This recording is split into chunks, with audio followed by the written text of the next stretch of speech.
Live from Mortgage One Studios, Russ Clark with you. Let me get through a disclaimer real quick. All content presented on the Russ Clark Show, including statements made by guests, commentators, and callers, reflect the personal opinions of those individuals and is provided for information and entertainment purposes only. These views do not represent the official position of Mortgage One Studios, its owners, employees, affiliates, or partners. Mortgage One Studios does not endorse, verify, or guarantee the accuracy, completeness, or reliability of any statements made by third parties during programming. Got that out of the way. Good morning. Happy Monday. Nice to see you. A couple things I'm going to mention today. I got called from a Baptist church. It's a church that I'm familiar with. It's a small church. It's at 306 South 23rd Avenue. It's out near like 3rd and Avenue B, right around there. Small church, right in a neighborhood. Nice church. And I've been in there many times with Mel Shoney when he was a resident of Yuma. He had a lot to do with that church. He was very close to it. In fact, he got married there, and I went to the wedding and all that. It was nice. They called me yesterday and asked me to mention a vacation Bible school. And so I said, sure, I'd be glad to do that. In fact, I'll come by and pick up a program, or some information. And he said he had a form. So I will mention it. There is a vacation Bible school. It's going to be for ages 4 years to 12 years, June 23rd to July 3rd, 5:30 p.m. to 8:30 p.m., which I'm very happy to do that. Particularly if you live in the area, that would be very nice for that small community. The game, snacks, Bible lessons, crafts, and all that. So I went to the services at 6:00. They have a service at 6 p.m. on Sunday. So I had a busy day. I was out all day. I went to church in the morning and all that at Church for the City, which is where I normally go. But I made it. I was late. I went in when it was already started, but interesting and nice. And I'll mention this a few more times. Maranatha Baptist Church is the name of it. It is a Baptist church. So keep the kids busy this weekend if you can, or this summer if you can do that. Keep them busy. The correspondence dinner was interrupted. Did not go off. And I want to talk a little bit about that. My phone lines, by the way, are open. I don't mention it much, but I'm going to today.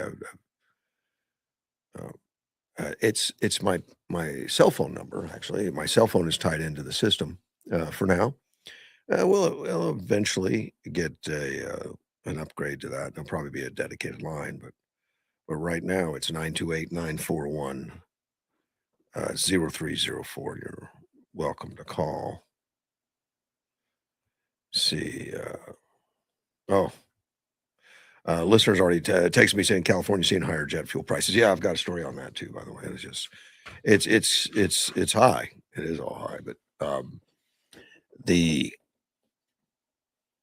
correspondence dinner did not go off. It was interrupted, as I think most people know.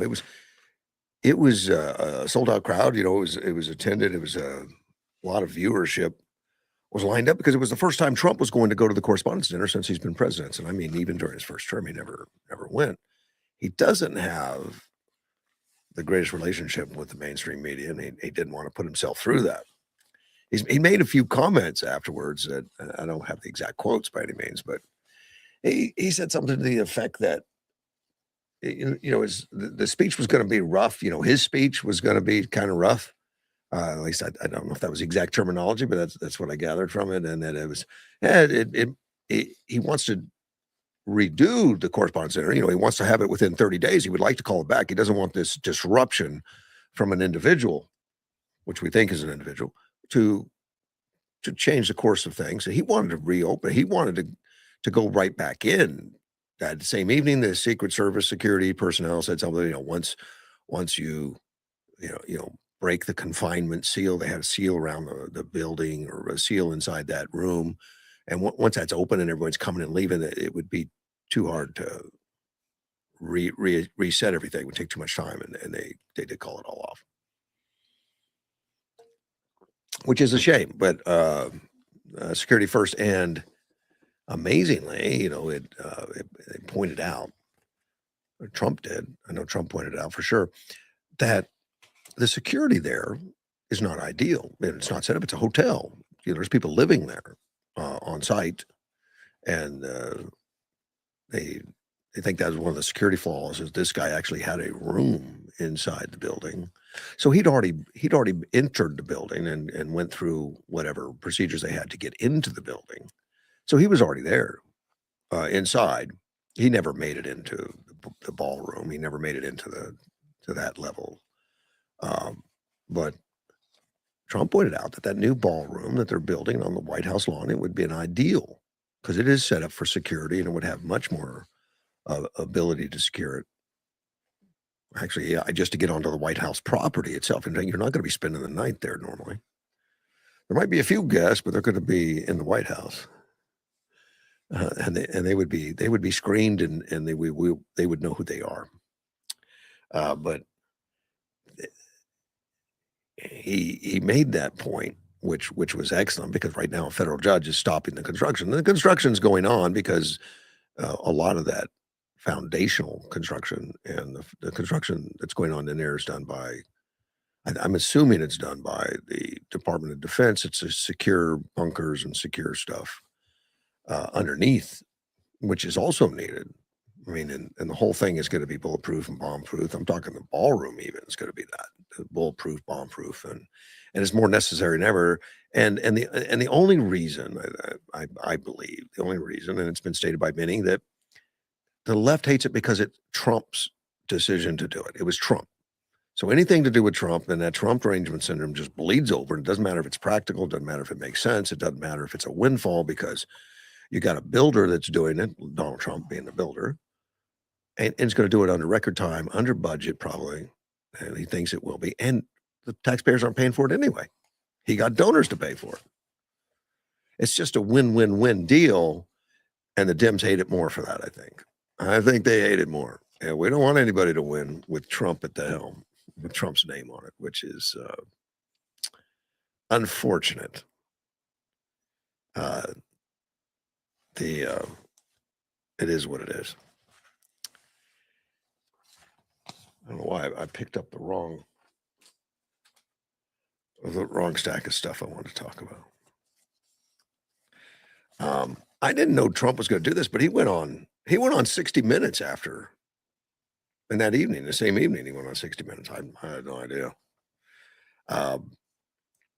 Before I mention that, Barack Obama did come out and say something about the attack put a statement out on X. He says, although we don't yet have details about the motives behind last night's shooting at the White House Correspondents' Dinner, it's incumbent upon all of us to reject the idea that violence has any place in our democracy. It's also a sobering reminder of the courage and sacrifice of the U.S. Secret Service show every day.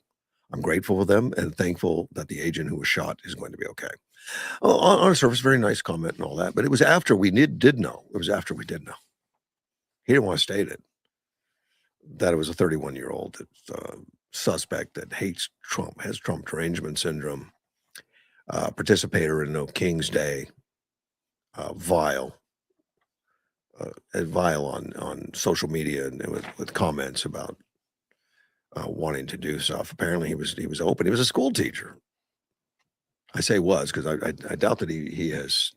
I doubt that he's going to hold on to that position. I don't think so. He was teaching the kids. So far, reports have come in that he wasn't necessarily pushing a doctrine on the kids. Maybe, I mean, that's the early report. And he was Teacher of the Year a couple years ago. Yeah, he got Teacher of the Year. And of course, that's California school, so he'd be Teacher of the Year if he was an activist, I would think. But he does have a lot of anti-Trump stuff and a lot of anti-Christian, which is not surprising. Unfortunately, it's not surprising at all. Anti-Christian all at the same time. Then Trump does an interview afterwards, after the thing was canceled and all. Must have been set up ahead of time. Host was Norah O'Donnell. And it didn't start off well. I didn't see it. I'm reading about it. But she read the manifest from this guy, and this guy had a manifest, which I didn't read, I guess. I didn't see any need. It's just a bunch of hate and filth about uh, derangement syndrome, Trump derangement syndrome, I'm sure. Um, but he outlined his motive. Now, that thing was already out when Obama made the comment. We don't know the motives. Yeah, we do. But because he outlined it, he wanted people to know the motives. And the lefters going to run from this much they can because he was influenced by the left, and it's very evident he was influenced. And we're spooling up this hatred. As people are calling, for less violence. I agree. Stop spooling it up. But that's what's happening with these lies about Trump, and a lot of it's political stuff. It's just ridiculous. Um, he appeared to outline a motive, and the administration officials were targets. Made a lot of inflammatory accusations against Trump. A lot of things that's just parroted from the liberal left. And then he asked the president's reaction. He asked Donald Trump, "Well, what's your reaction to all this?" After I read all this, he says, "I was waiting for you to read that because I knew you would. You're horrible people. You read that crap from some sick person. I got associated with all that stuff. It has nothing to do with me. I'm not any of those things. You should be ashamed of yourself that you shouldn't be reading that on 60 Minutes. You're a disgrace." But go ahead. Let's finish the interview. Absolutely. Absolutely wonderful. There was more than that. Let me see if I've got it even. Oh, yeah. That was part of the conversation. He says, O'Donnell says, do you think he was referring to you? I'm not a pedophile. You read that crap from some sick person. I got associated with all that stuff. It has nothing to do with me. I was totally exonerated. Your friends on the other side of the plate are the ones that are involved with, let's say, Epstein or other things. But I said to myself, I'll do this interview and they'll probably read the manifesto. He's a sick person, but you should be ashamed of yourself for reading that because of all those things. O'Donnell interrupted to argue that she was just quoting the alleged gunman words, and Trump said, she's a disgrace.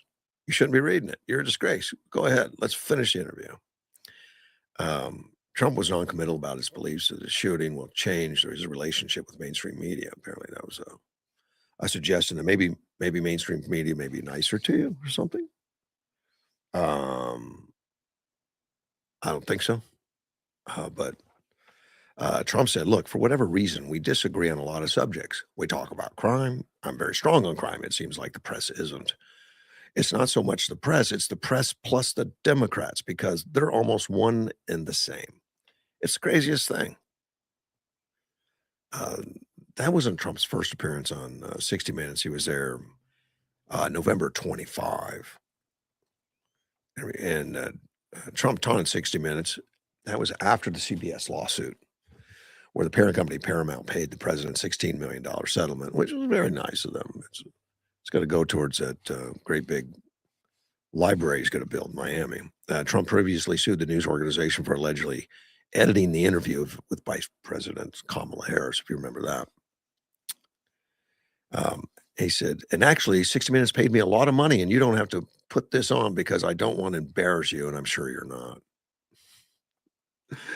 And then he pointed at Barry Wise, the new editor-in-chief of CBS, taking over. "I think you have a great new leader, frankly, because the young woman that's leading your whole enterprise is great. From that, I know. I don't know her, but I hear she's a great person." But 60 Minutes was forced to pay me a lot of money because they took Harris out, and that was bad. That sounds very Trumpy.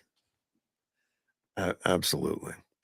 Kimmel made some comments before the shooting, like a couple days. I think he predicted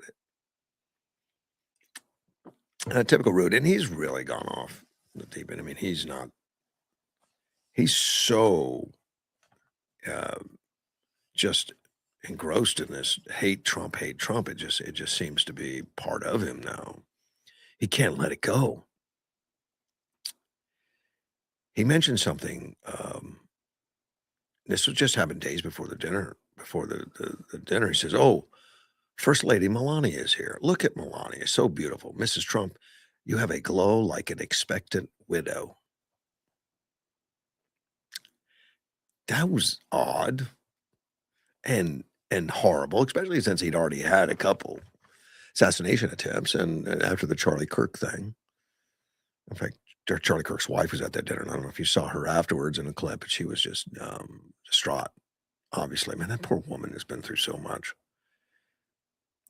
And the left took the opportunity, and I say the left, some of the left press took the opportunity to say she was, faking her emotions or something. Maybe that's because they don't have any. I have no idea. But that poor woman's been through a lot, and she's tough. She stands up, but man, there's breaking points. And being in a room when the gun goes off just outside the room, it wasn't in the room, by the way. The gunshots were out in the hallways or vestibule out front. He never made it into the room.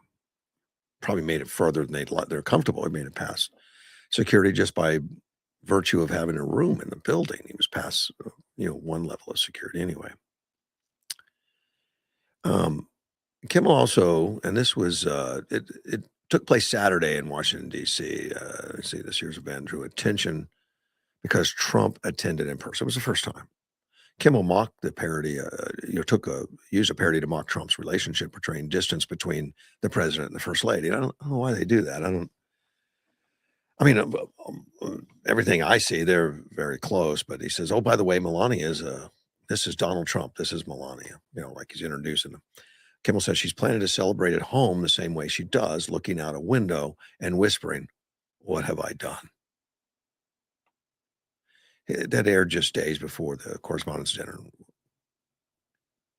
was all that. Just, I is he still trying to be funny? I don't think so. I think he's way past any kind of comedy or anything. I don't think there's comedy involved in his heart. I don't think it's out there. I mean, he's darkened a lot. And Jimmy Kimmel used to be a goofball, back during the Man Show, particularly. He was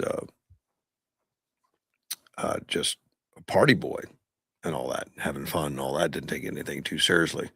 Now he's seriously occupied by Donald Trump and the hate thereof, which is a shame.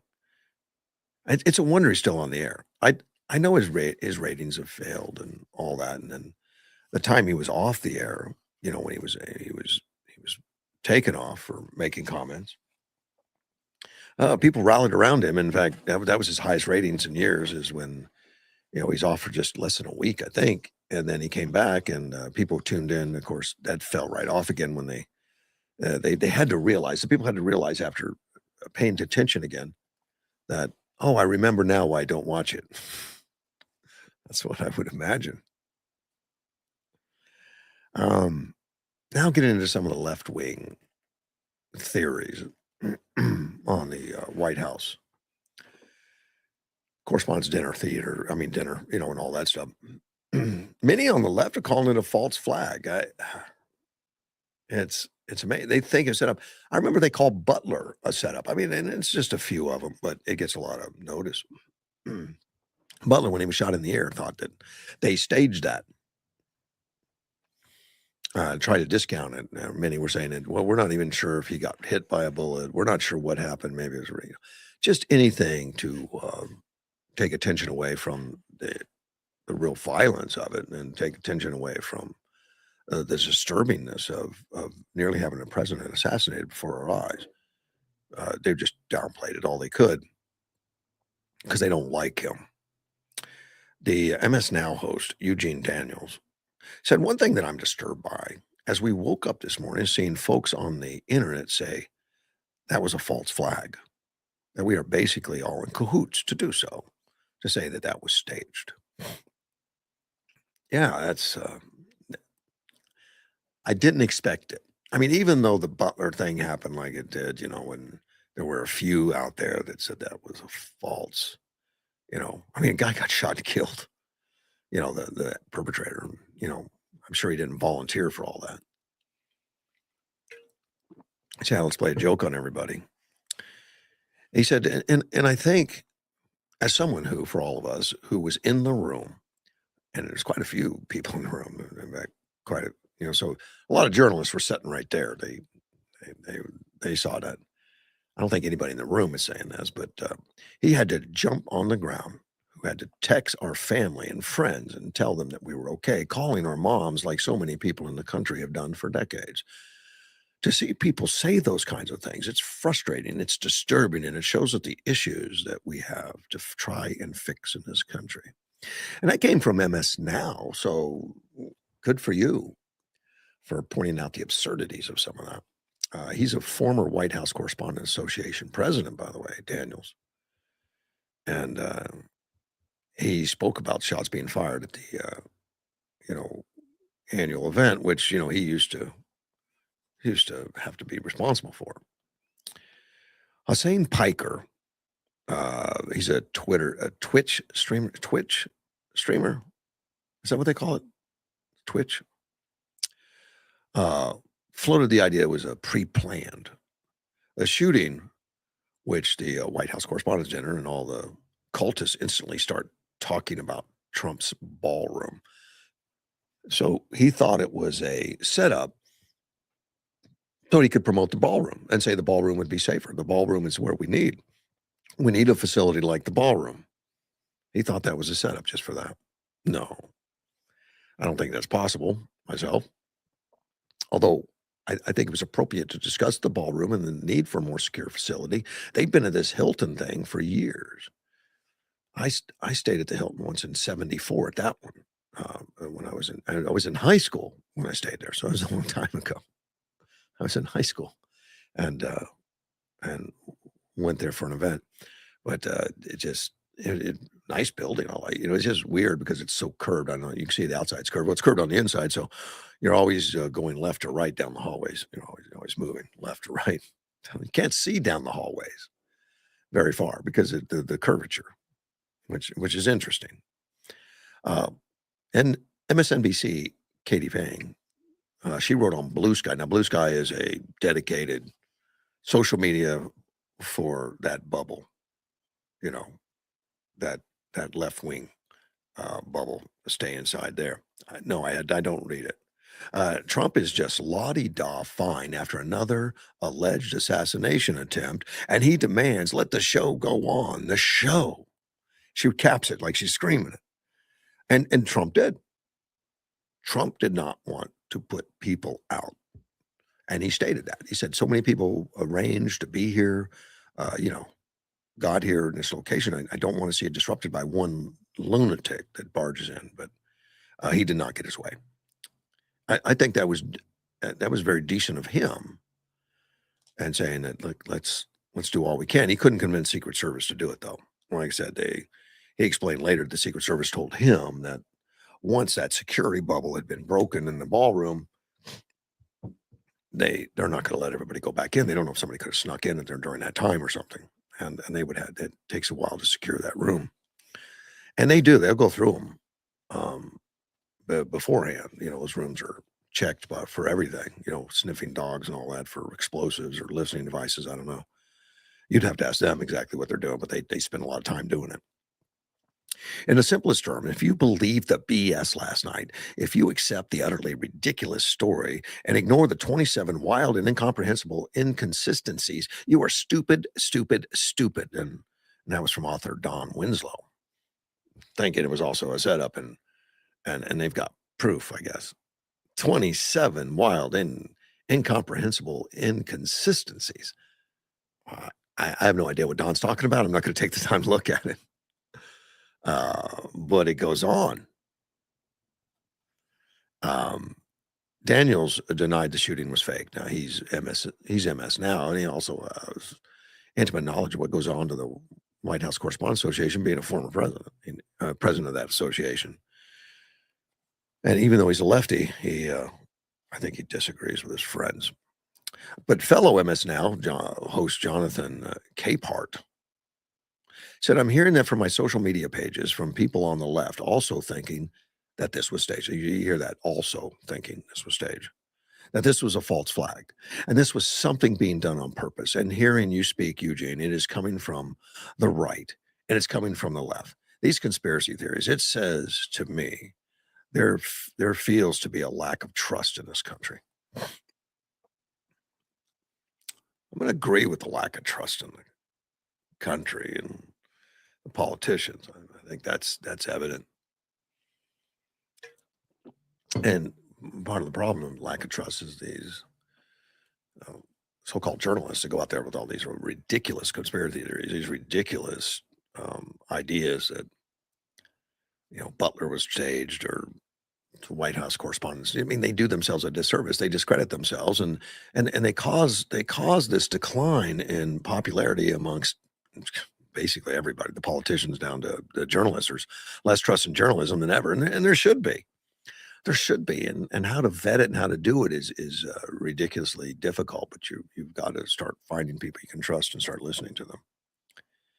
They um, it's but you got to weed through it. But people get in the bubble and they start listening to some people that they think they trust that speaks to them, and you could be in that bubble on the left that thinks everything's a conspiracy theory and then Trump is Satan.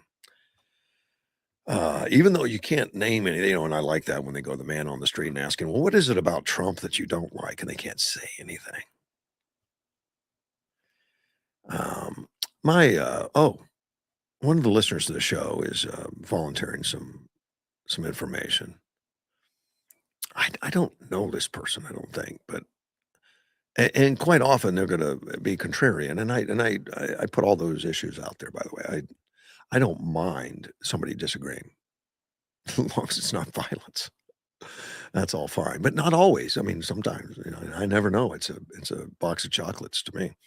The largest donor to Trump Ballroom is Miriam Adelson, a large donor who supports strong Israel-U.S. ties. Her late husband was billionaire casino magnate and influence supporter of Israel causes who facilitated the 2020 return of convicted U.S.-Israel spy Jonathan Pollard to Israel after serving 30 years in U.S. prison. Pollard never should have been released.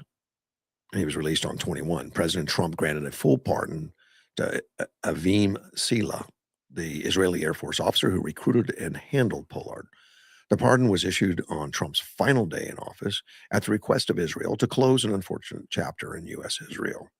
The pardon of Sila is wrong, no matter how MAGA justifies it. I'm not going to justify it. I'm not that familiar with the individuals. I mean, I understand there were some things pardoned. Every president has pardoned some people that I would question, but particularly Biden. Biden pardoned more than most in any recent history ever. I mean, not since World War II. As anybody, and in World War II, I guess there was a lot of pardons, but or after that, but or after the Civil War. I'm thinking Civil War then. Civil War had thousands and thousands of pardons. And sometimes those are done and it's set up without any strings attached, which sometimes rubs me wrong because I see, people hitting the streets that probably shouldn't. But this guy spent 30 years in jail. I don't know much about him, and he probably deserved 30 years in prison. And maybe Trump thought it was enough and to do the ties. I'm not going to second guess it, but it's a comment. I think the comment is that that pardon is somehow tied to a campaign donation to the ballroom, which is okay with me. I mean, it's a gift to the country. The ballroom isn't going to belong to anybody but the people. The ballroom is going to belong to everyone, and it's built for generations, and it's going to make everyone safer and it's more secure. And if somebody that I disagree with, or somebody that has a political bend or that I don't like, I don't care. To give something like that, I'm not going to hold any hatred towards it, or I'm not going to hate the building because of it. Now, if it's a building built for something nefarious, yeah, of course.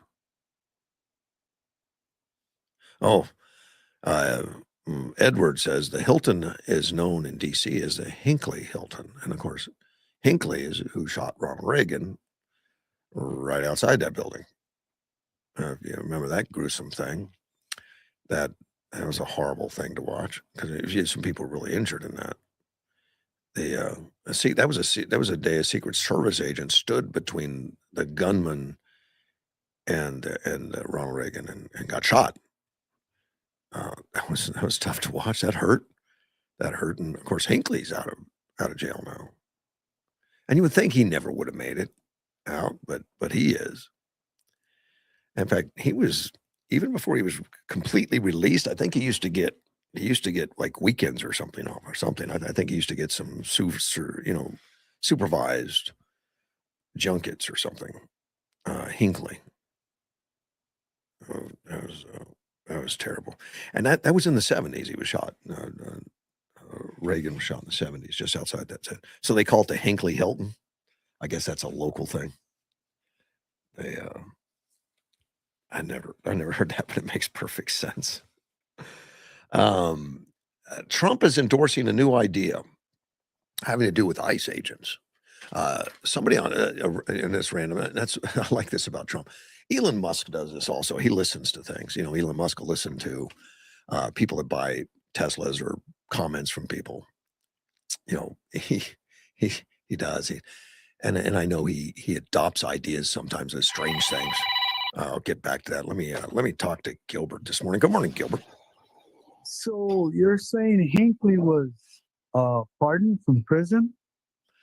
Hinckley's out. I don't know that it was a pardon. I think he served his sentences or something. I don't think he was pardoned. He tried to assassinate a president of the United States. He actually shot him. Oh yeah. And he's out. Where guys get busted for simple pot, are still in prison. Well, I don't know if those are connected. I don't know if I'm being funny. Yeah, but I know. I just can't believe that he was released. He's living in Williamsburg now. If you want to go by and say hello. I'll take you along. No, don't you think it's strange? Oh, I think it's unfortunate. I don't like it. Who pardoned him or who released him? I thought he was going to be serving life. Apparently not. Well, life is a weird thing, man. Sometimes people serve life and get out. We got a lot of people running around raping and killing people after they were released, even though they shouldn't have never been released. Well, it says, I just brought it up real quick. He says he spent nearly 30 years in psychiatric care before release. He's been living in Williamsburg ever since. And he plays guitar now. Yeah, I think I would have had no problem keeping him life meaning till he died in prison. Yeah. I would have, like Sirhan or something. Just keep him. Don't let these guys go.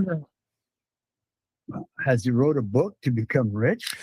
I doubt it. I don't think he's rich, and I don't know. But I don't know of any book he's written or anything. Wow. And I was like Jane Fonda, huh? Look what she's doing today. Oh yeah. What she did in the 60s, and think about it. She went to Vietnam. She was always a socialite. Then she writes a book on fitness or video. Yeah. And she becomes really rich because of her video, even after what she did to our veterans in Vietnam. Well, yeah, she did lots of Hollywood movies and stuff and everything, a lot of shows afterwards. She was not shunned by the Hollywood crowd. Now, no, except for her dad. Yeah, had she done something to support a Republican president or something, she would have been probably blackballed. Right. But now Peter Fonda was not very proud of her. I really didn't know that relationship, and I don't know. Yeah, but excuse me, not Peter, but Henry, her dad. Yeah. Her dad was not happy with what she was doing. Yeah, he was. But that's what we all have disappointments at times. Oh yeah, we do. Yeah. I know my dad was disappointed in some of my decisions. No doubt about that. Well, I'd like for him to see you today, man. You've straightened out, my friend. But yeah, if we can embrace Jane Fonda after what she done, I guess we can embrace Hinckley, huh? I don't think I'm ready to embrace either one of them, but I'll just tell you they're out. And I was wrong. He was shot. Reagan was shot in 81. I said late 70s. It was 81. Yeah. I knew that. Okay. Well, you should have All right. straightened me out. Everybody else does. No, I'll let somebody else do that. It's not my job. Appreciate it. All right. Later. Bye. Thank you, buddy. Oh, and even my fact checker did too. Reagan was shot in 81, March 30th, 81. Carter was still president until January 20th of 81. Yeah, that was not. And I voted for him, Carter, because I didn't really know. I didn't know. Really, I was going on advice of friends or whatever. I was in college. I just knew that Reagan was going to get us into a war because all the press and the left wing were saying so. This cowboy that had no experience was going to get it into a war, and I believed it because I didn't really study much on politics. And of course, when Reagan was elected, I followed it closely, and I was like, "Wow, this guy's nothing that they said he was." And I've been a Republican ever since. Oh, and another listener reminds me that Hinckley was found not guilty by reason of insanity. I guess I knew that, and I know he was under psychiatric care, but so he was let go. Unfortunately, I would not want to talk to him. No, even if he came in for an interview, I don't know if I want to do that. I don't want to do that, and that's rare for me. I've talked about anybody, but I started to mention Trump did something different on ICE, and he had a recommendation off of a social media, a Truth Social post. Somebody wrote in that I want Trump to change ICE to NICE. In other words, from ICE, which is Immigration and Customs Enforcement, to National Immigration and Customs Enforcement, so that the media would have to say NICE agents all day long, all day when they say I don't like NICE, out with NICE. So Trump reacted to it with all caps, in fact, 4 exclamation marks. Great idea. Do it. President Donald J. Trump. He wrote right back. And I have no idea. I have no doubt that thing's serious. I mean, he's probably going to do that, I would think. That he's going to probably put that as nice. I think it's a great idea too. I think that would be hilarious. And I mentioned, I've liked Elon Musk that he does that he's in touch with things, and that's why you have fart buttons in Tesla cars. I'm assuming they still do that, but I've known people. I have to ask Greg. Greg just bought a newer one. Greg had one for I think 8-9 years, and I drove it. He let me drive it because I'd never driven a Tesla. He let me drive it, and it was fun. I liked it a lot. It was a fun car, and he showed me the fart button, because I was curious because I'd heard about it. And yeah, you push the button. You can even change the type of obnoxious sound that you want to hear. It has different sounds. It's great, which makes me smile, and I love that creativeness. I love that stuff, and I think Trump is along those lines of listening and incorporating things that may be a little off key, but I think it adds a lot. That's what people are asking for at times. It's kind of amazing to the places that they get those ideas and they incorporate it. And big business, I don't think does that. Once you start talking like Ford Motor Company or something, and you have different layers of management, you got to run through different layers to get to the top floor. And a lot of those ideas get thrown away before you get there. They just hit the trash. So I imagine a fart button would never end up in a Ford because it's not going to get past the first floor. Someone's going to say, we're going to save everybody from this ridiculous idea. And I think that ridiculous idea just brings charm. If you can say a fart button's charm, I guess. I just think it's hilarious that they actually incorporate that thing. I find it as a positive, and I would imagine most people do. Mandani, he's continuing to double down and double down. I think he's quadrupled down by this point on his expansion of socialism and equity stuff. Even though he's there's a lot of signs so far that, people are walking out. He's losing the billionaires. And then when he loses a billionaire, he comes up with a new tax to tax the ones that are left. It's just kind of insane to watch. Like, this can't work. Now, go ahead and prove me wrong, and maybe in a year or so, everything spools up, and New York City becomes like the envy again of all the other cities, which it's not right now. It's gone down a lot since Giuliani, was the mayor, and he was going after crime, and this whole thing, broken window thing, like, take care of the small things. See a broken window, of course you take care of it and all that. And then you go to San Francisco, where they, rather than going after the small crimes like the broken window thing, they says, well, let's up the ante and allow free shoplifting up to $900, $950. And we see the results of both. The results of New York City was like fabulous, and cleaned it up, and brought in more investment, and brought in more people, and more tourism, and more shows.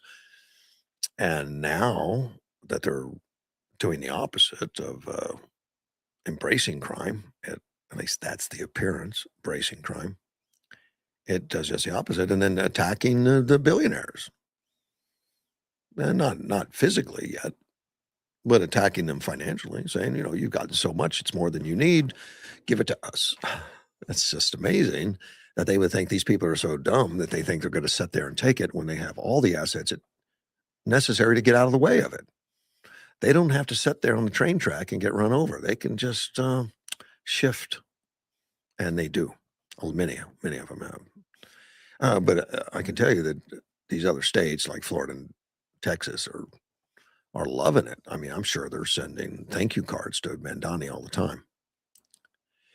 Well, he's moving the goalpost on poverty, which is interesting. That poverty is a construct that's just kind of weird. My son explained it to me. Yeah, it took him, the Air Force Academy grad, that poverty is whatever we say it is. There's no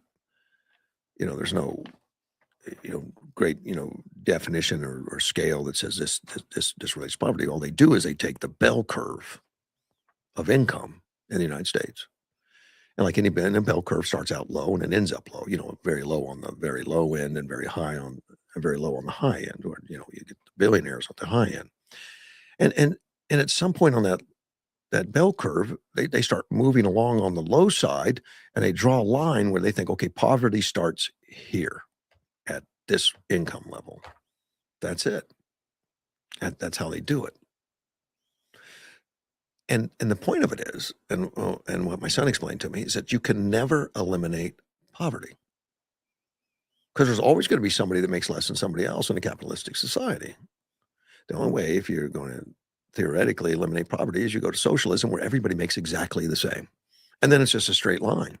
Of course, it doesn't end up being that. In a lot of communist countries, it's a hockey stick. You got a straight line for a while, and then it shoots up into the atmosphere when you get to the oligarchs and the guys in charge, because they don't follow the whole poverty model, or the whole everyone gets the same model at that point. Well, believe me, there's greed and wanting the riches and all that they can grab because they're in charge, and they do it.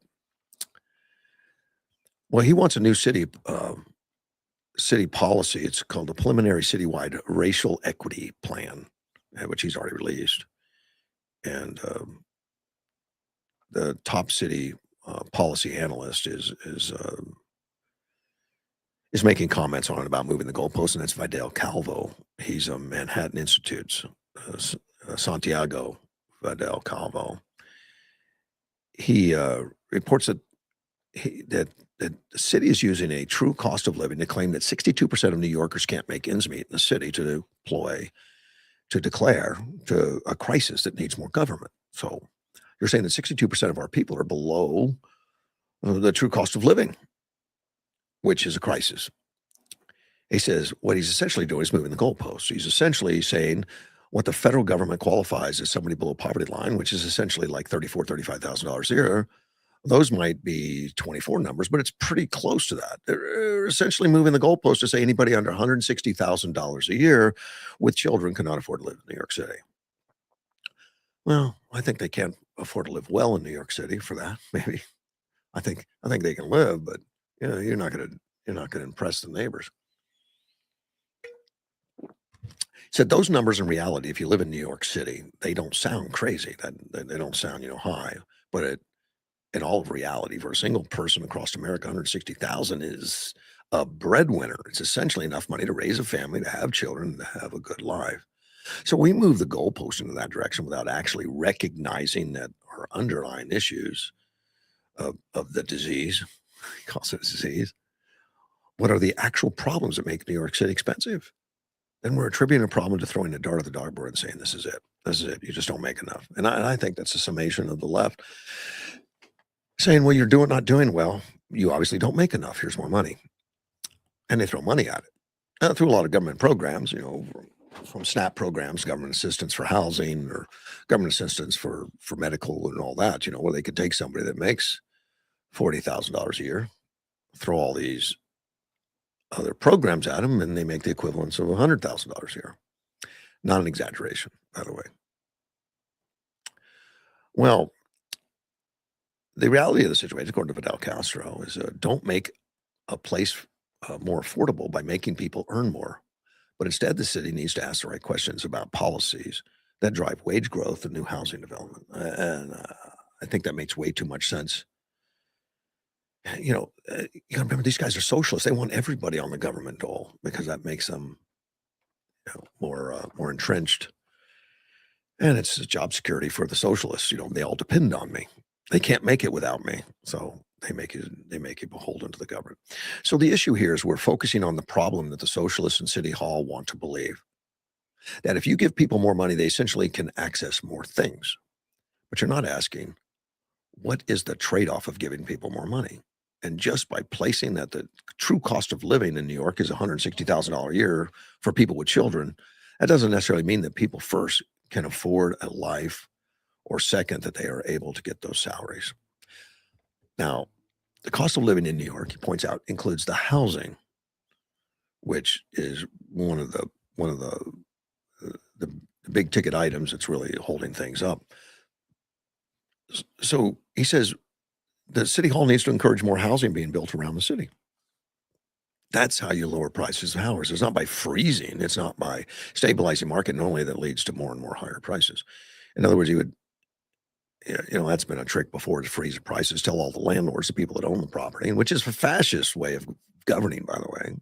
Telling businesses what they have to charge and what they have to do is fascism.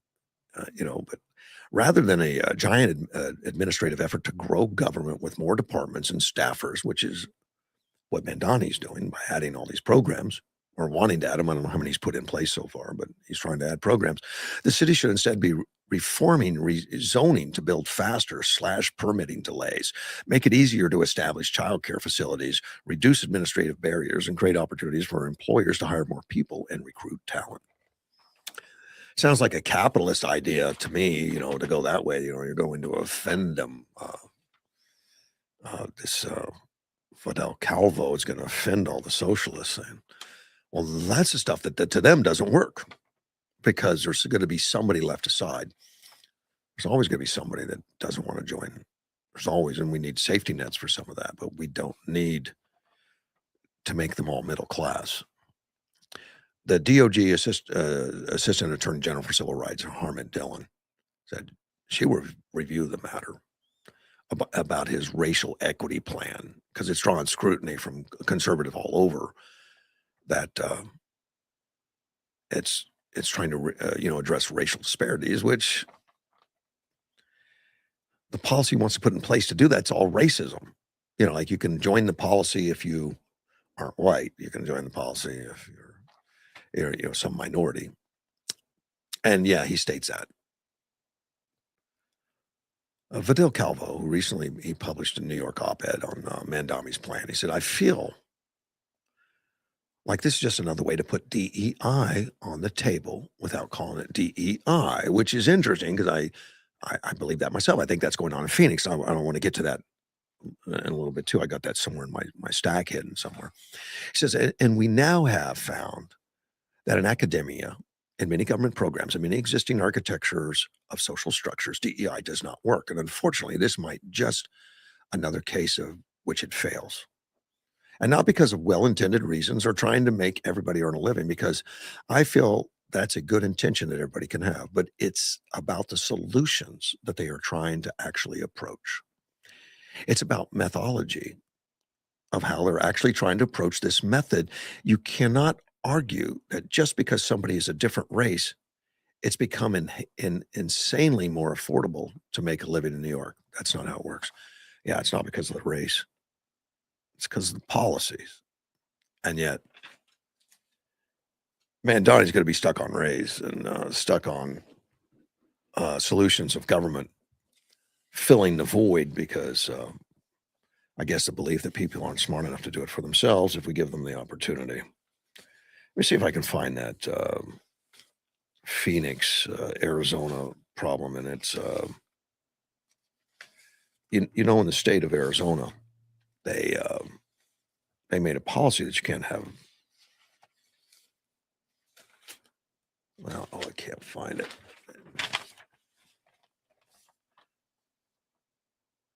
Oh, okay. They make it a policy you can't have a sanctuary city in the state of Arizona, which is upsetting to people like Tucson and parts of Phoenix, because they very much want to be socialist and anti-government, anti-police officer, and anti-ICE. I hope they change that to nice so I can say anti-nice. That sounds so much better.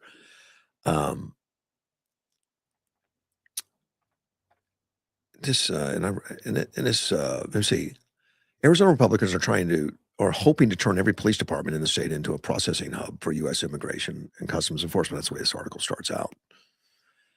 On Tuesday, and this was more than a week, it may have been 2 weeks ago, it may have been a week ago, the Republicans gave preliminary approval to Senate Bill 1055, which would require law enforcement agencies in Arizona to notify ICE or U.S. Customs and Border Patrol actions they arrest a person they suspect in the country without authorization, even if a person that doesn't been involved in a crime.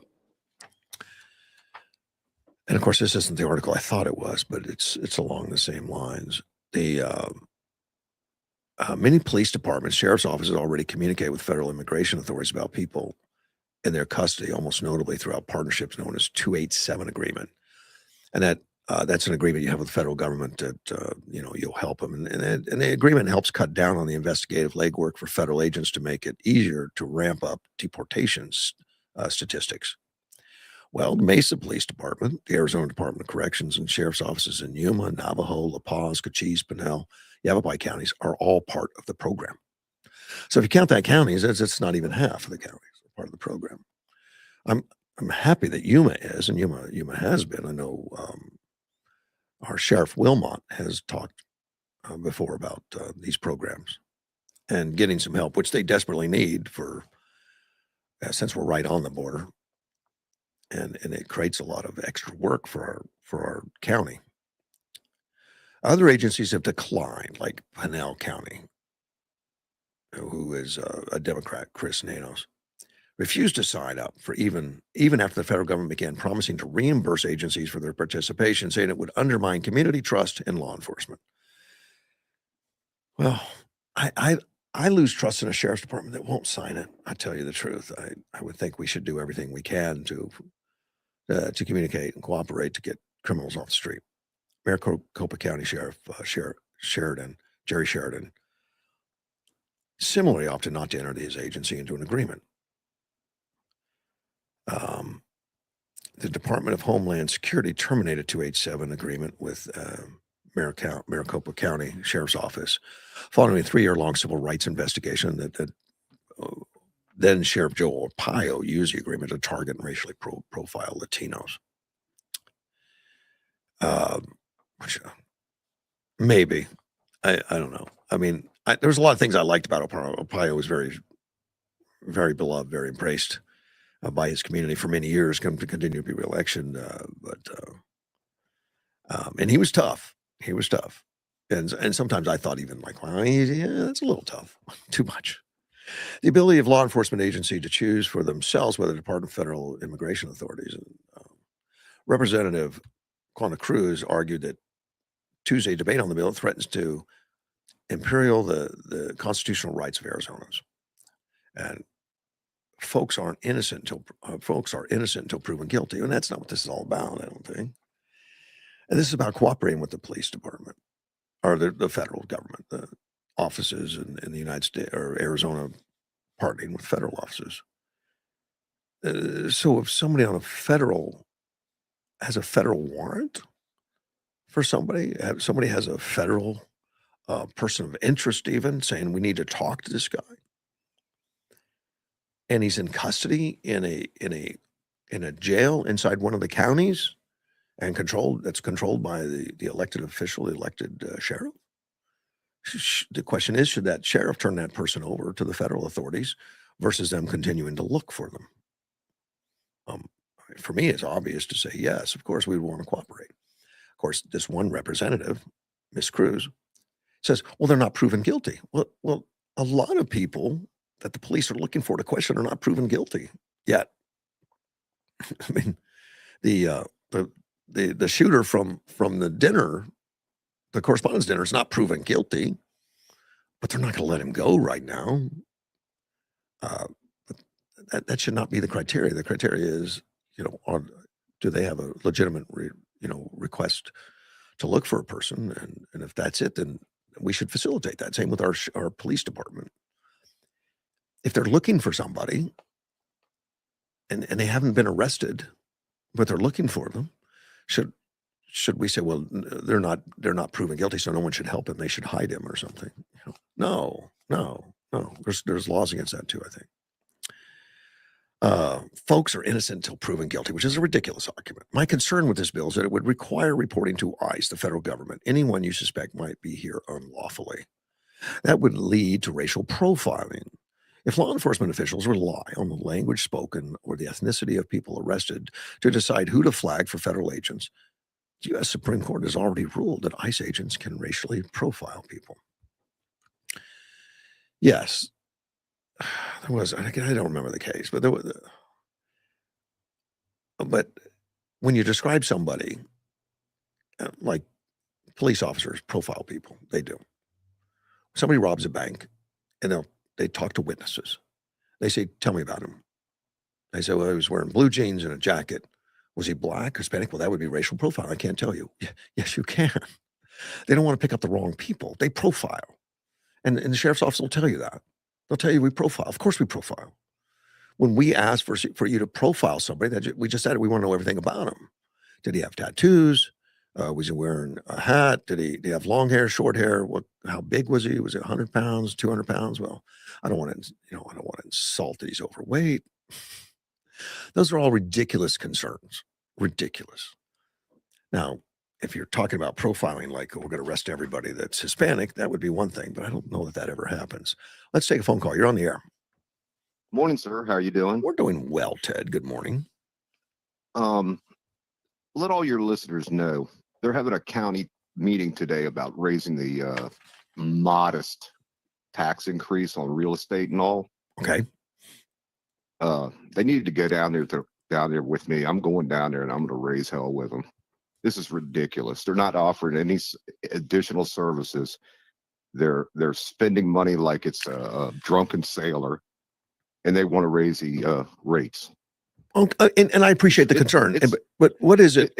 No, it's ridiculous. Okay, what is it specifically they're spending money on that you think they should? I mean, if you could themselves. Okay, in reference to maybe they should buy smaller big gulps and stuff for the county board meetings and all. I don't think the county board. I don't think they pay for those. I mean, hey, they need to just cut back like I do. I don't run the air conditioner anymore. I don't turn the lights on anymore. I mean, come on, this is ridiculous, Russ. I'm not disagreeing with you. I know. I'm just fervent in beliefs. Let me tell you how the rate works, which is just, I think it's not transparent when they say rate. Look, when your property is worth $100,000 and you pay a certain rate, let's say the property value starts going up, which is great. It does go up. When the property value goes up, you're paying the same rate, which means you pay more money. Right. And generally over the I know. years, they pride themselves. They say, well, we didn't raise the rate. We didn't raise the rate. We didn't raise the rate. No, but the dollar amount went up, every year, they say we didn't raise the rate. Now, at times they do go through and reduce the rate because like when it goes up 25% or something like that, well, there's limits anyway. They can only do 5% a year, I think. But Yeah, I know. But I they- know their game. but I they know how but play. they pat themselves on the back. Well, we lowered your rate. We lowered your rate. Which is not truth. I mean, it is truth. They really do lower it, but it's not truth. But it makes you think I'm paying less. No, you're not paying less. You're paying more, but the rate's lower because your house is worth more. Right, exactly. And generally, that increase in property value usually takes care of an increase in taxes. Because as it increases, taxes go up already, which should take care of inflation and some other stuff. But when they start raising the rate, that is a legitimate concern. That's a legitimate concern. Yeah, everybody plays this game. Every county, every state plays this game. Rate, value, rate, value. Now, but they better look around they better look around here in the city at all the things that they've neglected and things they've done, and think back to the property owners. Who pays their salary? Who? Well, of course. Yeah, who pays their salary? The citizens pay salary because it comes out of taxes, but that's a minuscule part of the budget. It's not very big part of the budget. The entire They can county find a new job. How about if they just find a new job? Well, then there has to be supervisors. Somebody needs to make decisions. There has to be. There's always going to be somebody with some fiscal responsibility to the taxpayer that pays their livelihood. That's correct. That's up to the voters, the people that vote them in. They're stuck with them. There we go. Right. Give me liberty, give me death. This is ridiculous. They just keep doing this over and over. And I understand things cost more. Things cost more as you go on. You and I both have owned businesses, blah, blah, whatever. Yeah. But sometimes you have to bite the bullet, where I have in the past helping customers out. I bit the bullet, Russ, to help them out. You know what I mean? Sure.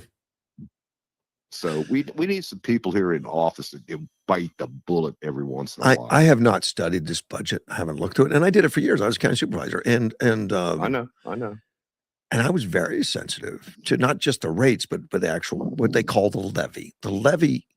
What the county does is they do a budget and they figured out how much money do we need in taxes, how much, and that dollar amount. If it's 25 million, 50 million, I don't care what it is. It goes to the assessor and they say, we need to raise 50 million. And then they make the rate after that. They say, okay, if that's how much money we need, here's what the total property value is. We need so many pennies per dollar on total property value. And that's where your rate comes from. It's that simple. Right. We don't always explain that because we love to say, well, the rate hasn't raised in 10 years. We've left the rate alone for 10 years. Yeah, but in that 10 years, property values went up 50%. You got a 50% increase in taxes. Well, here's what I hear a lot is, well, if you sell the property, look at the amount of money you've made.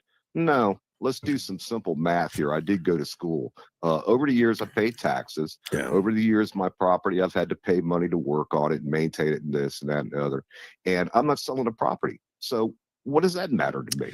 It doesn't. And anybody that says that's ridiculous. You can't sell property. That's like, there's wealth tax when people pass in the past has destroyed farms because a farm may be worth $10 million on paper, but they don't have $10 million in the bank and they can't pay a wealth tax of 20% or something. That's crazy. They don't have that. That's how they took, that's how they took all the land in Fairfax County and everywhere along the routes that they wanted to develop into democratic strongholds. Well, they've mitigated that. Crushed them. Now farmers are putting everything into LLCs, into trust and stuff to where it doesn't actually get inherited. It stays in, it's really good. And plus the inheritance tax has gone up. There's no sense in having it at such a low number. They crushed my family in Warrington. Yeah. All the land that they owned over the years. Yeah. They just crushed them in taxes. Yes. To where they had to sell it off piece by piece by piece, like bloodletting you. My experience with the county is they've been very fiscally responsible. I haven't looked at it in 4 years or so. I haven't analyzed it in 4 years. Didn't you have to buy a submarine to get to work? No. Yeah, right. No, but Anyway, they've been fiscally responsible over the years, and they've yeah. been tight. Now, I don't know about now. I haven't looked at it in a while closely. Maybe I should, but I don't know. I didn't mean to But bite your ear. no, but I you're heard about this increase in. This you- is ridiculous. you're doing my the right- wife just passed, and now I'm on my own. You know, I didn't so know they want to that. jerk my. Yeah, Sorry. I want to. They're going to pass this on to me. Yeah. I'm at the line. You know, I'm at the frickin' line here to live. Yeah. That's why we moved out here, because they seemed fiscal. It was nice weather. Blah blah blah. Now I'm not using air conditioning. I'm not doing this. They're trying to conserve money. You know what I mean? Yeah. And now I'm telling you, they spend it like drunken sailors. I'm not familiar with it, buddy, but you have every right to ask those questions and ask them to explain it. And I'd be curious on that, on how the budget's gone up, and pay more attention to the budget on what are they spending more over the years than just what the rate is. You know, the rate. Right. You know, find out how much more the levy's gone up, and remember that word levy. Say how much have you increased the levy? Is the more because that's I'm the looking direct at it right now in a dictionary. It says pirates. Pirates. Is that what a picture of Jonathan Lyons comes up or something? Yes, right. Yeah, that's right. It's coming up with a big gulp in her hand. Look, I know Jonathan Lyons to be truthful and straightforward at times, and I would be surprised if he tries to play any games with you. He won't. I don't think they will. I hope I'm not wrong. What time does it start? I think at 9. 9. Yeah. Yeah. I have to hitchhike down there because I can't afford. You can't afford the gas. Get out of here. I don't know what my schedule is. You don't have to check it, but if I can make it out there, I might, just to keep you out of trouble. Mm-hmm. You know, I don't want to. I don't make it. I don't want to see you handcuffed. You have plenty of things. You have. They don't even handcuff me rough. They just shoot me with that dart of tranquilizer. That might not be a bad idea. Really. Anyway, have a good day. All right, buddy. You think too. Bye-bye. Bye. That was Ted with some it's legitimate to ask your county government, and you need to. I don't have any indication that they're doing something improper, but that doesn't mean it's not true. Oh, it looks like Dean tried to call me. I didn't pay attention to the phone. I'm going to call him back on air and see what happens. See if he answers it. He might.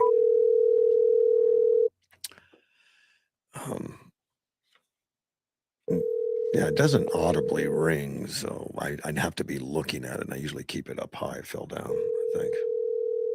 Dean may not answer now. I don't know. Well, I think I'm going to get his recording in a minute. Hello, this is Dean. I did. That was Dean. Maybe he'll call back, see what he's up to. Because I sent him an article about bears this morning, and I don't know how well you know Dean. But he has researched bears more than anybody I've ever known in the world. I've never known anybody to research bears like he's done. But I sent him an article about a couple of soldiers that were hurt by bears. And I'll get to that in a minute. Yeah. Oh, you know, I mentioned the racial profiling, concerns in Arizona. You know, that if we work with ICE, we'd be racial profiling, which is ridiculous. And the Supreme Court had ruled that it was legal to racial profile. And Edward sent me the article that explains, because I didn't know exactly what the ruling was, but police officers profile all the time when they say we're looking for a, and then fill in the blank, an Asian, Hispanic, a black, or a white guy, whatever. Of course they do that because that's descriptions. In a 6-3 vote, Supreme Court, and this happened, it looked like in 25, so it's real recent. In 25,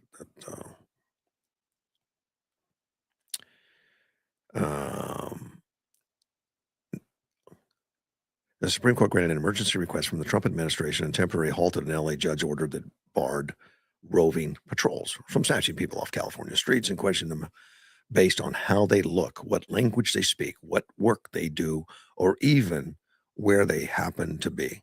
Both the Los Angeles Federal Court and the Ninth Circuit Court of Appeals had ruled that these actions amounted to racially profiling.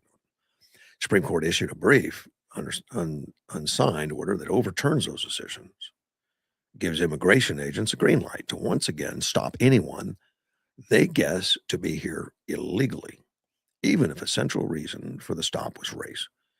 This endorses ICE and Border Patrol targeting any Latinos they observe in Los Angeles speaking Spanish or working in low-income jobs, and then demanding their papers. Of course, that would be ridiculous to say anybody. I think that's not the total profile, but I'd have to talk to an ICE agent to be sure. Justice Sotomayor, one of the three justices who dissented, raised a clear alarm in her dissent. She warned that the decision risks turning Latinos into second-class citizens. In her words, we should not have to live in a country where the government can seize anyone who looks Latino, speaks Spanish, and appears to work at a low-wage job, rather than staying idly while our constitutional freedoms are lost. I dissent. The order is not a final ruling, but it strongly signals the Supreme Court will not uphold strict constitutional limits on authority of immigration agents to stop and question people they suspect to be immigrants. As the Trump administration ramps up immigration raids in the cities like Chicago, we can expect federal agents to be emboldened by the decision. Citizens are lawfully present. Immigration may be stopped and questioned on the basis of race, already leading people to avoid public events like upcoming Mexican Independence Day celebrations in Chicago. Well, yeah, they have detained before people that are U.S. citizens. I know they have. Which only makes sense. I've been detained before, like I said, during a bank robbery. There was a bank robbery, and I was inside the bank. I was detained because I was in the bank. and until they asked me a few questions, realized I wasn't involved, and get out of here. You're in our way at this point.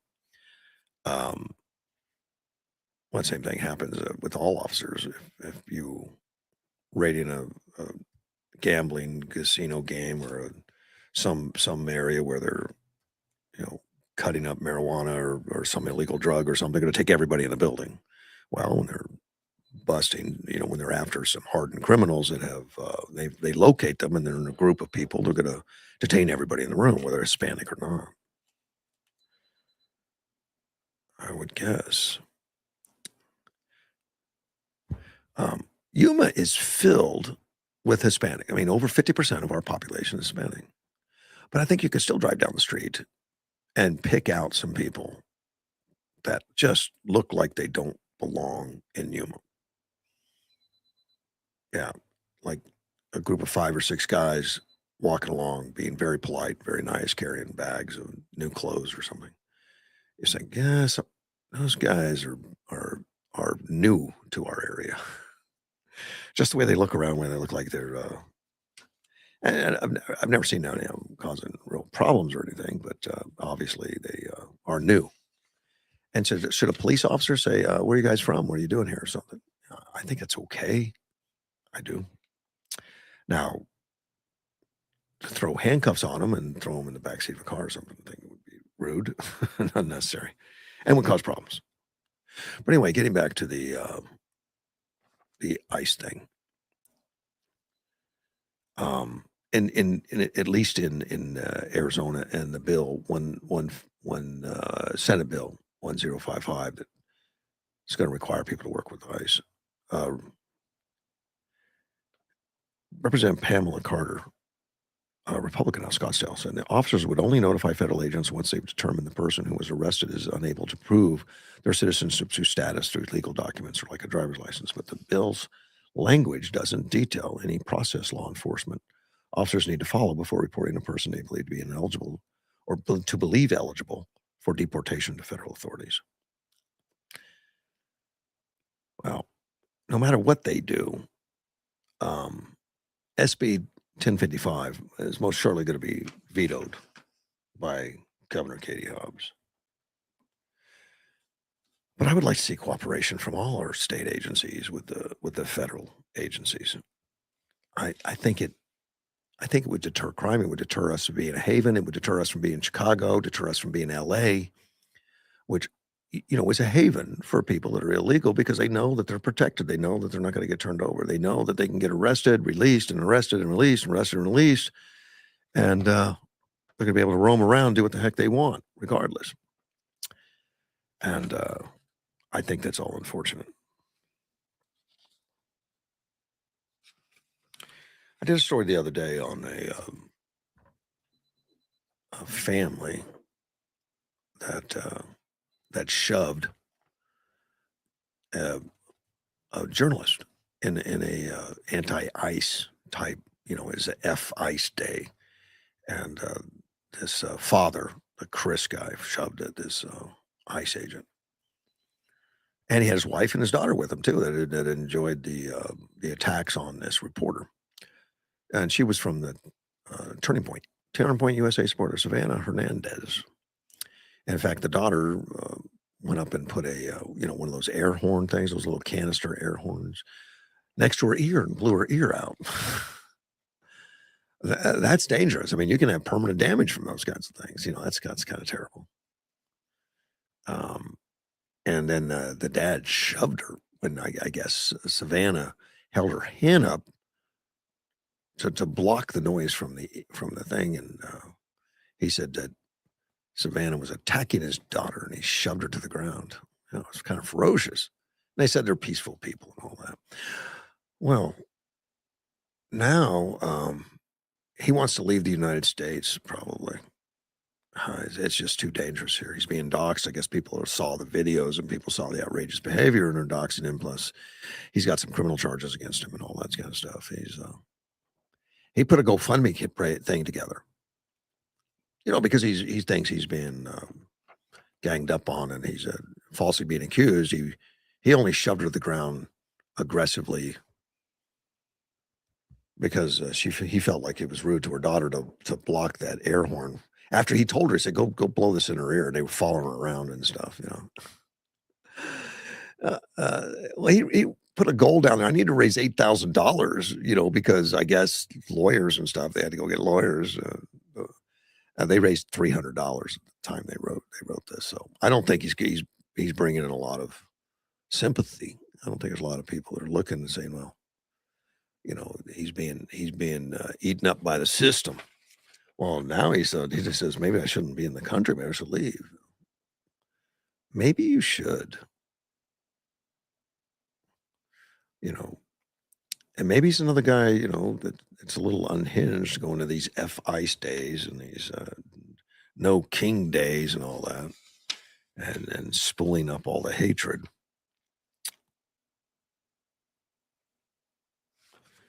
Let's see.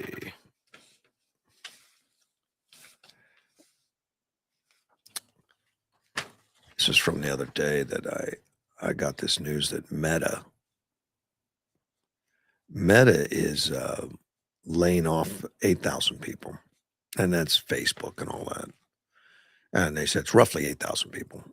They're prioritizing their massive investments in artificial intelligence and corporate efficiency. So they're going to lay off about 10% of its workforce.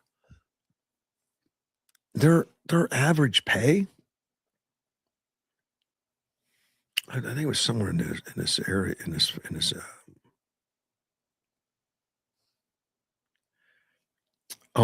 average compensation, that's salary, bonus, and stock options and all that. If for these employees of Meta, $379,000 a year. That's the total compensation package. That's what it costs the employer, by the time you put it all together. The salary, bonuses, and the sure, medical and all the other stuff they put in there, $379,000 a year. They're going to let 8,000 people go. That's like $3 billion in annual salary that they're going to save. Well, they're investing in artificial intelligence. They think artificial intelligence is going to do more for them. That's an amazing. I didn't know that was average or median. They call median, which means average, I guess. That working at Microsoft, or I'm sorry, at Meta, Now, Microsoft's in this also because they just laid off 8,750 employees, or 7% of its office. And other tech companies are making reductions because of the AI boom, the boom in AI spending, and they're all spending money on AI. And the expectation is that a lot of these jobs, a lot of these tech jobs, are going to be replaced by AI. And that's probably true. I mean, I'm reading it enough that I'm listening. The chief people officer. Wow, I guess that's the chief people officer. That's a title now. I guess that used to be HR. Now it's the people officer. Maybe you get to pick your own name for it. I don't know. She says, "I know this is unwelcome news, and confirming this puts everyone in an uneasy state. But we feel this is best path forward given the circumstances." That comes from Janelle Gell. She wrote that the layoffs are part of a continued effort to run the company more efficiently and to allow us to offset other investments we're making, which of course is AI, and we know it's AI. This is not an easy trade-off, and it will mean letting go of people who have made meaningful contributions to Meta during their time here. But now they've invented something that's going to take their place. And that's AI. AI is going to take the place of a lot of people, I guess. Let's take a phone call. Hey, Dean, you're on the air.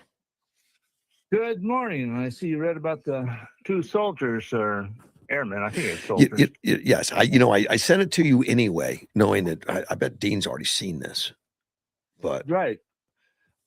It just seems weird that they send these soldiers out in this area where they know they're very dangerous animals, only armed with bear spray. And it sounds like two of them got mauled fairly badly. Well, that was going to be my question. They're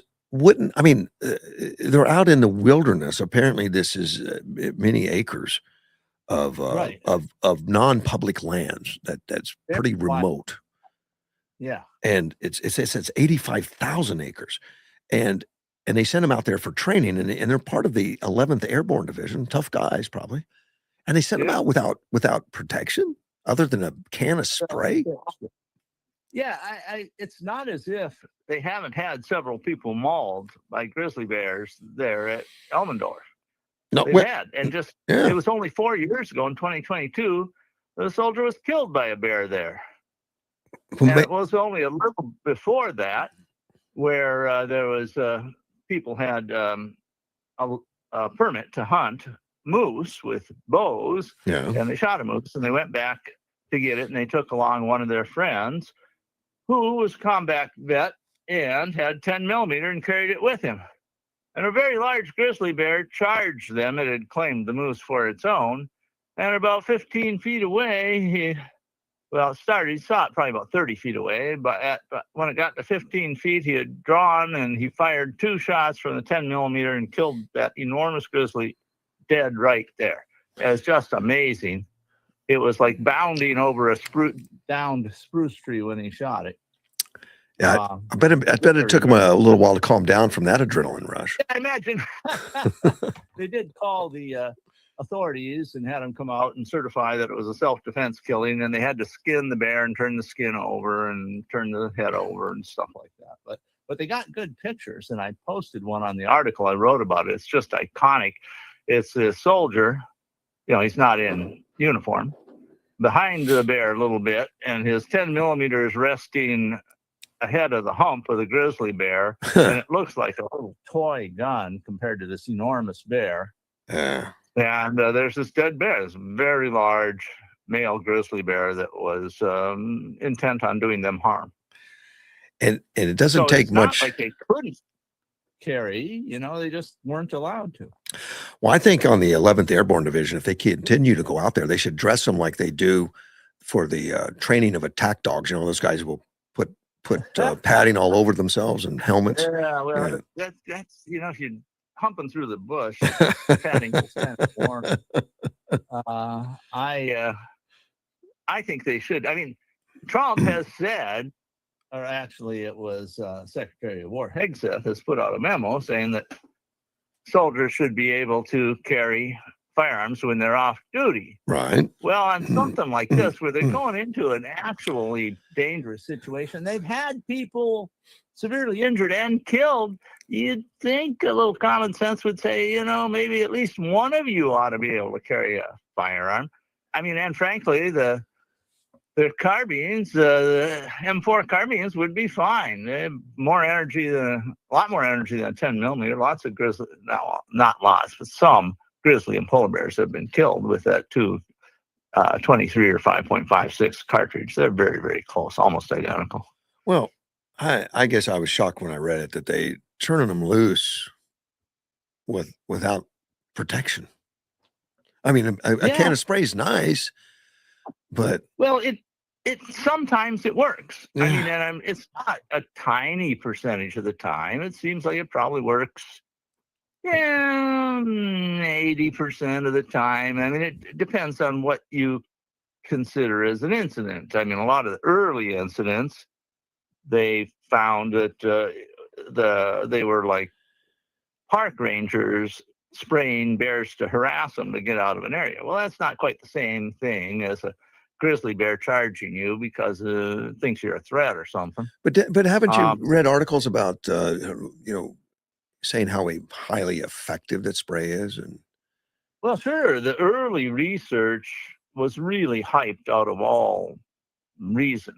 Now, I've read some of the latest stuff, just came out a year ago or so, where they had a lot more incidents. And I can sum it up. There's about 175 incidents where bear spray was sprayed against a bear. And about 24% of those cases, people were injured. And 5 of those cases, people were killed. Now, I've been keeping track of handguns used in defense against bears, and about 175 cases, and about 23% of those cases, people were injured. 17 of that 23%, they were injured before shots were fired. So, take that into consideration. And but no people were killed for the ones in North America, and the spray was all in North America, because I know that there's at least one incident where spray was used in Russia and the researcher was killed, but we don't count that because they were only looking at North America, so I'll only look at North America. I think maybe that comes up to 154 with pistols, but still no one killed and about 23% injured. So, firearms are just more effective because once you stop the bear, it's stopped permanently. Right. If you kill the bear, it can't attack you anymore. Although there have been a couple cases where people were killed by bears falling because somebody shot them above the person and then they fell down dead and squashed the guy. Oh, yeah, that can happen. But I'd rather take my chances with the gun. And and what do they do with a bear? Now, let's say they haven't found this bear. But if they find this bear, are they going? I don't think they're going to do anything. Pardon me? They won't do anything. They won't even if it attacks a person, they're not going to eliminate the bear. No, well, we've got this weird dynamic that has been set up where you give all of the potential possible advantages to the bear, and you say, well, that bear didn't mean to hurt anybody. He was surprised. He was only doing what bears do, so we shouldn't kill him. I literally see this stuff. It was just protecting its cubs. Don't kill that bear. Well, it just taught its cubs that it's okay to attack a human. You can get away with it. Right. I disagree with that line of thought. And essentially what it says is bears' lives are more important than people's lives. And I disagree. Well, we can't find bears. It's not like there's shortage of bears. There's lots of bears. Now, we go back 50 years ago, and in the lower 48, there was a pretty small number of grizzlies. So I could see where people were concerned about shooting a few grizzlies back 50 years ago when there were only a couple hundred of them around in the lower 48. Now there's probably between 2,000 and 3,000 in the lower 48, and they're expanding beyond the territory that's been set aside for them and causing all kinds of problems and with ranchers and farmers. bears are just not good neighbors to have around, whether they're well, black bears or grizzly bears. This article says that investigators found no bears at the scene, and the bear that wounded has not yet been located. Like they were looking for it. And I'm saying, well, why were they looking for it? Were they looking for it so they could eliminate it? And if that's the case, why don't they just give them guns in the first place so they don't have to go look for it? It's a good question. If they're looking for it, they probably were intending to eliminate. And I take back some of what I said about the administration there. Yeah. Because there's no reason to search for it unless you're going to take it out of the population. And I would because think it was not wounded. But because the guys only had bear spray. Once a bear loses its fear of humans, it's potentially a lot more dangerous. Oh, exactly so. And we've been teaching bears in a lot of places not to fear humans. Right. Now in Yellowstone Park, now I don't have a citation I can give you, but I remember reading how they deal with bears that are causing problems inside Yellowstone Park. And that is the park rangers, if the bears start hanging around campsites, they shoot them with rubber bullets and use other hazing methods. As far as I can tell, they don't spray them with bear spray. And drive the bears away from the camping areas. And if the bears keep coming back, they kill them. Okay. So that's why you don't have as many problems in Yellowstone. But once the bears get out of Yellowstone, people aren't allowed to shoot them unless it's in defense of life, defense of self or another. And so they learn they can get away with things like taking big game that's been downed away from human hunters. And they routinely go to where the shots are fired. And so they just lose fear of people. They don't respect people anymore. They don't have any respect because the people never push back at them. Right. So, I want this elk you just shot. Get away. And so the people leave, and then the bear says, well, those humans are pushovers. But if you shoot the bear that is trying to take your elk, then other bears learn, oh, smell this. This bear was killed here. There were humans around. There was an elk around. Remains of an elk, remains of a bear, but no humans. Humans dangerous. Well, in this article, they put that where it happened, the attack, isn't a public safety risk because it's so remote. Nobody goes out there. Well, except for soldiers. Yeah, we don't care about them, obviously. Yeah, it's a danger. If I were Secretary Hegseth in this case, of course, he's a busy guy. There's a lot going on right now. Oh, yeah. Yeah, we are staying busy. I might mention to, an aide or something, some brigadier general or something, and just tell them, hey, you might want to call up that commander at Elmensdorf and tell them they might consider allowing their soldiers to protect themselves when in dangerous bear country. Yes. Since I got you on the phone, the correspondence dinner last night, obviously, there was an attempt of another assassination. Any comments on what happened or unfolded? I'm getting a couple of different viewpoints on this. I have not watched the video. I've had it described to me, and it sounds as if the Secret Service was not real sharp on the uptake right away. No. But they recovered and did pretty well. But my brother watched the video where it showed that Trump was inside, the dining area. And he said that the Secret Service did not remove him from that area for 35 seconds after the shots were fired. That sounds about right. I mean, I watched it. I didn't time it. Yeah, it did. It did. It felt like it was a little long. He said there were no Secret Service agents near the president. And I'm going, wow, you'd think there'd at least be a couple around him. Yeah. No, they didn't. They didn't seem to. Well, I think they were on break or something. I don't know. Because it did take a few seconds for them to pop up, and I figured they would be like on him in like a couple seconds. Normally, what you expect is when the shots are fired, they grab the president, and usually they take him down so he's not in line of fire, and then they drag him off or haul him off or somewhere.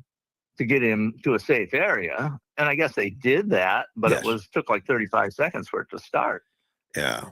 So and the gunman was not in the room. The gunman was outside the sealed He area. was approaching like the entrance, I think. He was running. I mean, this guy Yeah, took off in a sprint. He ran by those agents so quick. I mean, and when they responded, they were firing at him. He was never hit.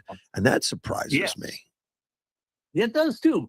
And I discussed this with some other people, and I'm saying 20 years ago, Secret Service agents were the top of the top. I mean, and they routinely in competitions among, where you have teams of pistol people firing in competition, they routinely were at the top of all the competitions. They were just absolutely superb marksmen.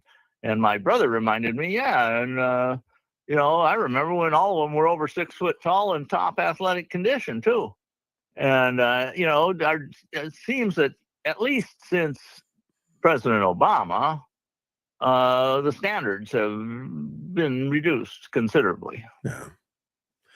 Well, and I don't know how, I don't even know if these guys were Secret Service agents. They might have been. I mean, this was interior.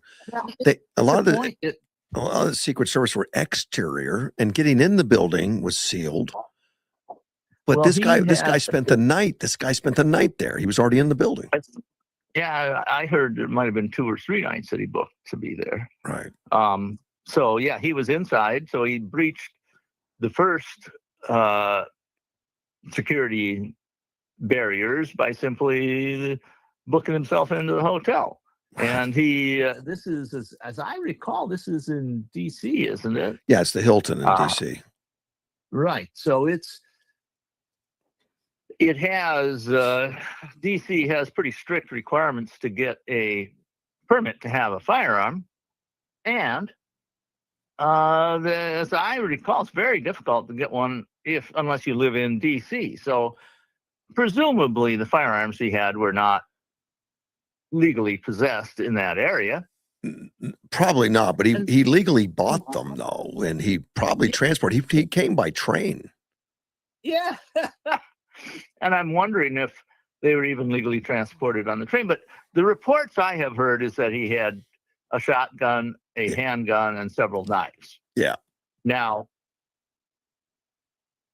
in any of the people that I've talked to discussing his sprinting, don't mention seeing a long gun on him.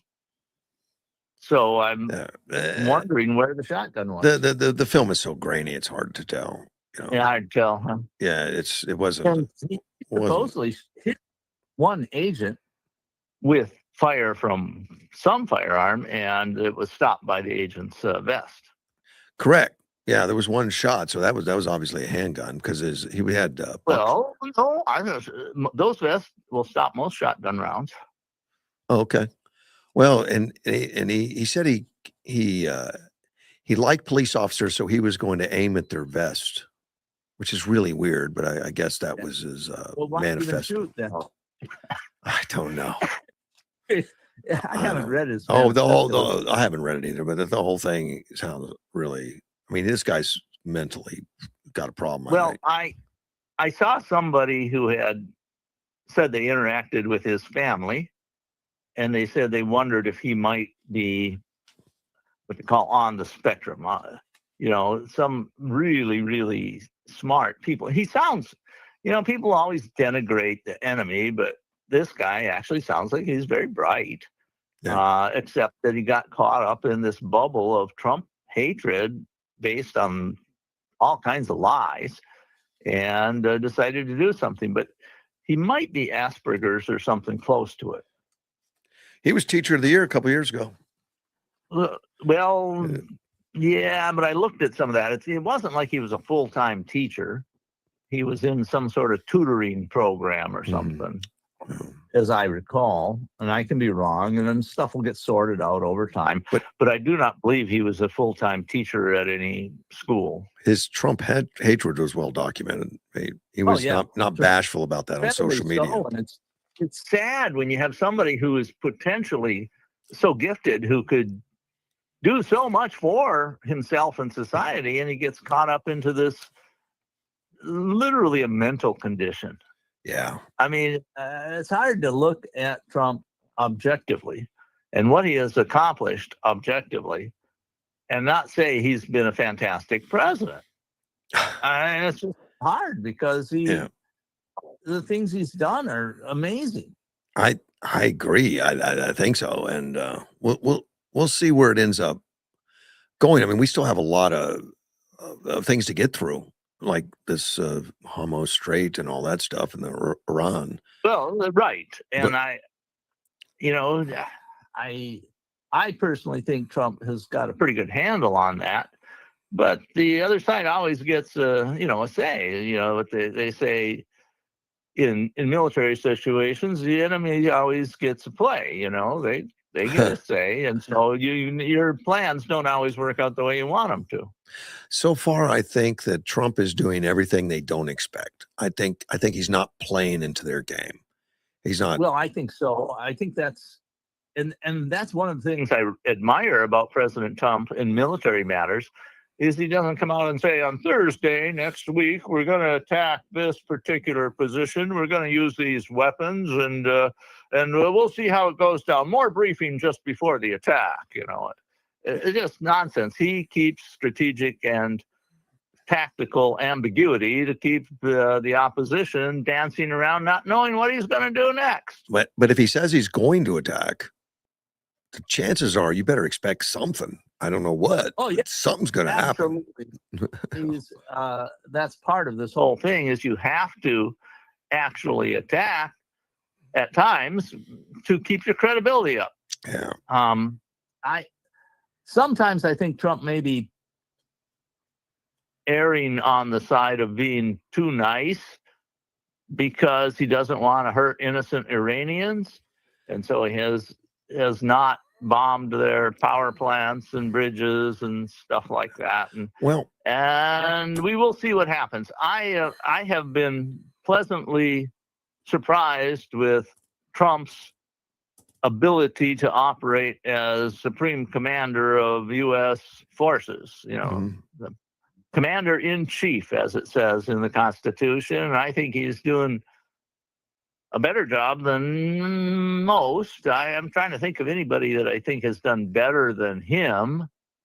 You got to give George Washington a lot of credit. He was an indispensable man, and but as a military commander, he was decent. Yeah, but he made plenty of mistakes too. But he persevered and survived. That was the biggest thing. My understanding about George Washington is, while he wasn't the most brilliant, he just was relentless. He just didn't quit. And he made some brilliant moves.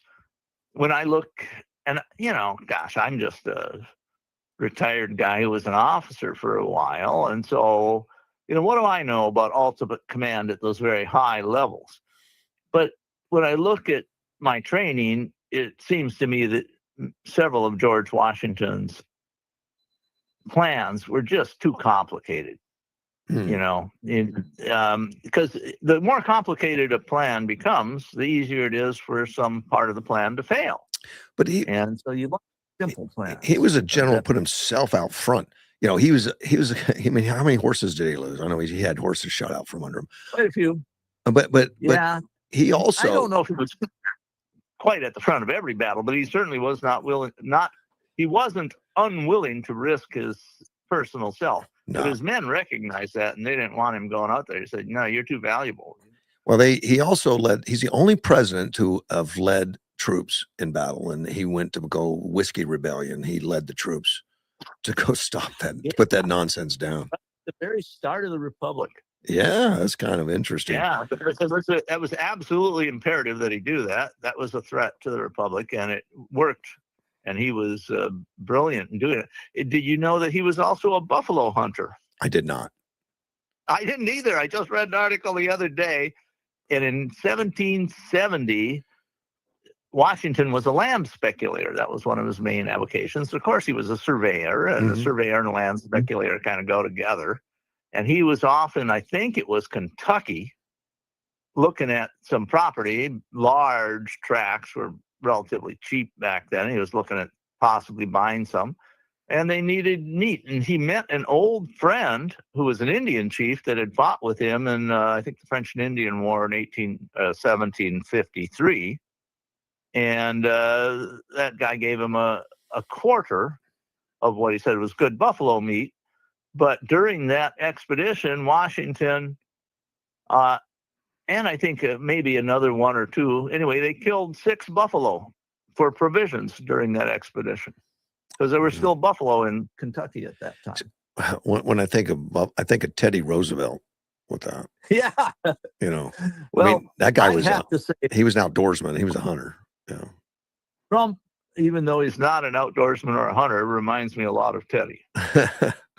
Well, there's a place in Denver, Colorado called the Stock Exchange, which is a restaurant that he frequented. I mean, it's the same restaurant that he was there. Teddy Roosevelt was there, and they have tons of trophies on the wall and all that, and they still serve buffalo and elk, whatever, all wild. They serve a lot of wild game, much like they did even when he was president. If you go to Colorado, you need to stop by there.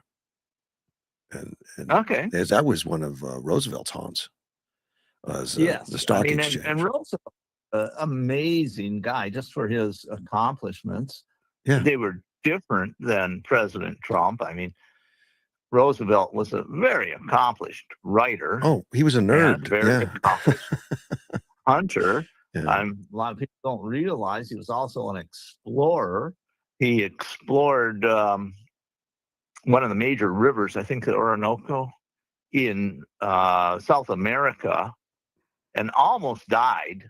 I mean, I think they lost a third of the expedition on this travel to find the headwaters not to find the headwaters, but to find where it emptied out.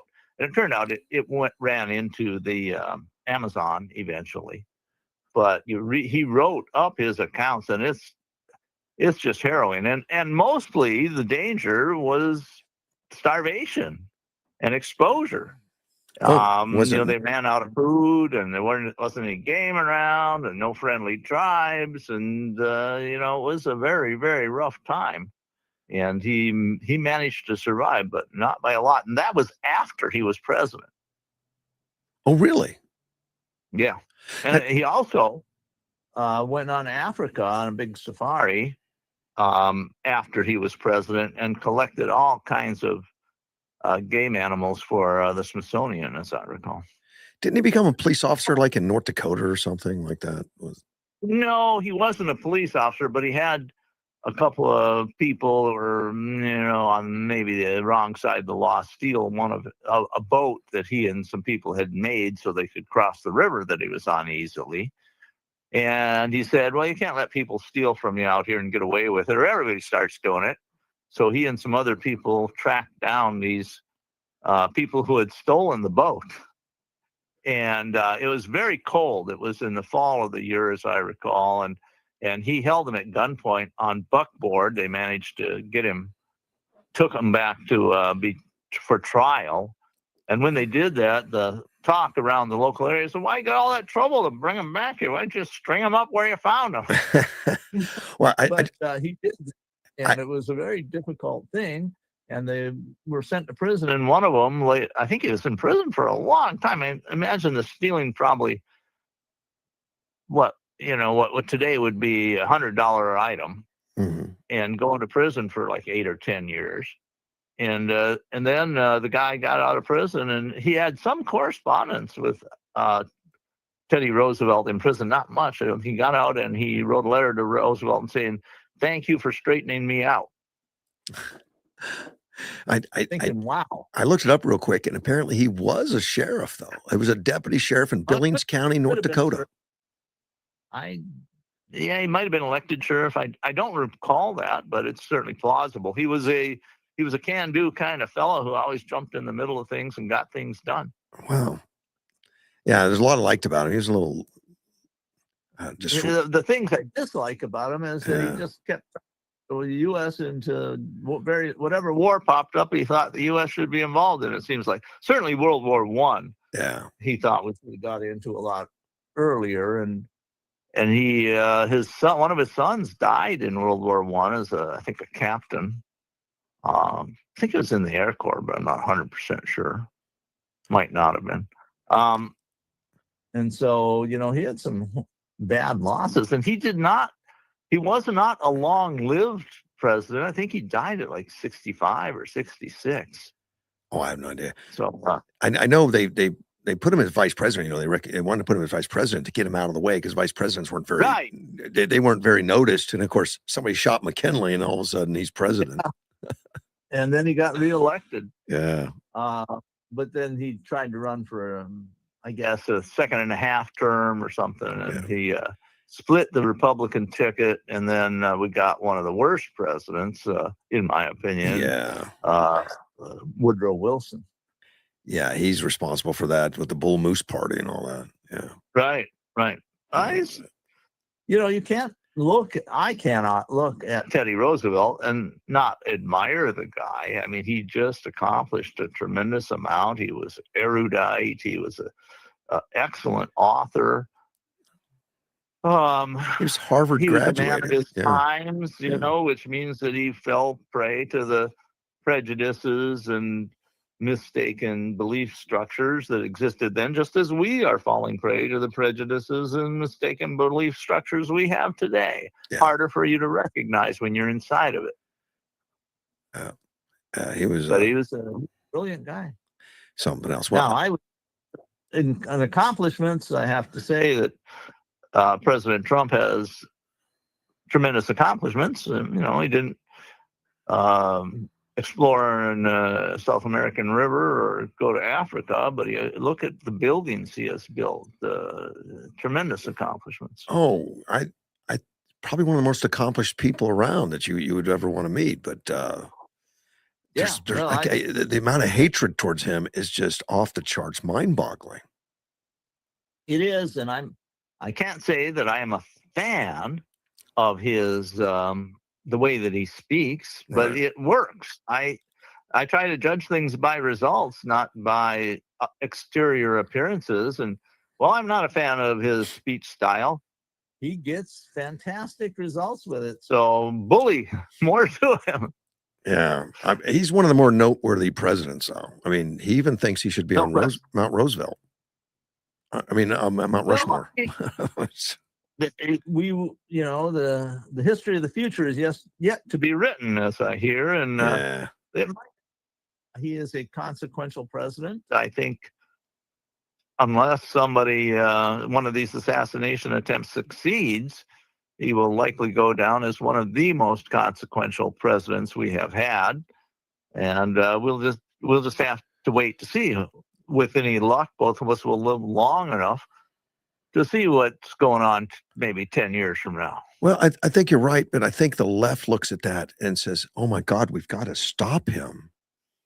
They just don't want him to be successful, even if the country's successful, because that sidelines their whole ideology. Well, it does, and their whole progressive agenda. Right. And I have to say that Trump acts a lot like a progressive president, but he seems to have much more respect for the Constitution than previous progressive presidents. And so it's hard for me to say that he's a progressive like, say, Nixon was, or Teddy Roosevelt, or Wilson, or Carter, maybe. But he acts with decisiveness. I mean, when he makes a decision, he makes it and he goes with it. And he's just incredibly capable of taking, I think, extremely good advice about what's possible and what's not. But he makes the final decision. I just don't think he could accomplish all he accomplishes without a very shrewd ability to understand what can be done and what cannot be done. Right. And to ignore the common wisdom or the the hoi polloi or the media particularly telling him you can't do that. My fact checker, of course, has ties to the Mount Rushmore. And the Mount Rushmore historians checked on the Buffalo story with Washington, and he says there's a few later myths and local legends claiming Washington shot a buffalo, but no contemporary primary sources confirm it. His surviving diaries, he says, his surviving diaries, letters, and account records hunts for deer, elk, bear, and other game in Virginia and Western expeditions, but not bison. The buffalo stories appear in 19th century folklore and regional tales that likely conflated frontier hunting lore. Well, if you find something, we'll send it to Edward, and maybe he can give it to the Mount Rushmore folks. I'll see what I can find, because they cited a source and they said it was, written up on an expedition he did in 1770. So I will see what that source says, and maybe it is a later source. It did not, the source, when I read it, did not specifically say that George Washington shot a buffalo, but he was one of the hunting party, and they shot 6 buffalo. And the secondary source that I derived the first one from said that Washington shot 6 buffalo. Well, I didn't go that far, because the claim was that 6 buffalo were shot. I will see, and it could be that it's just a later mythology. It's certainly possible.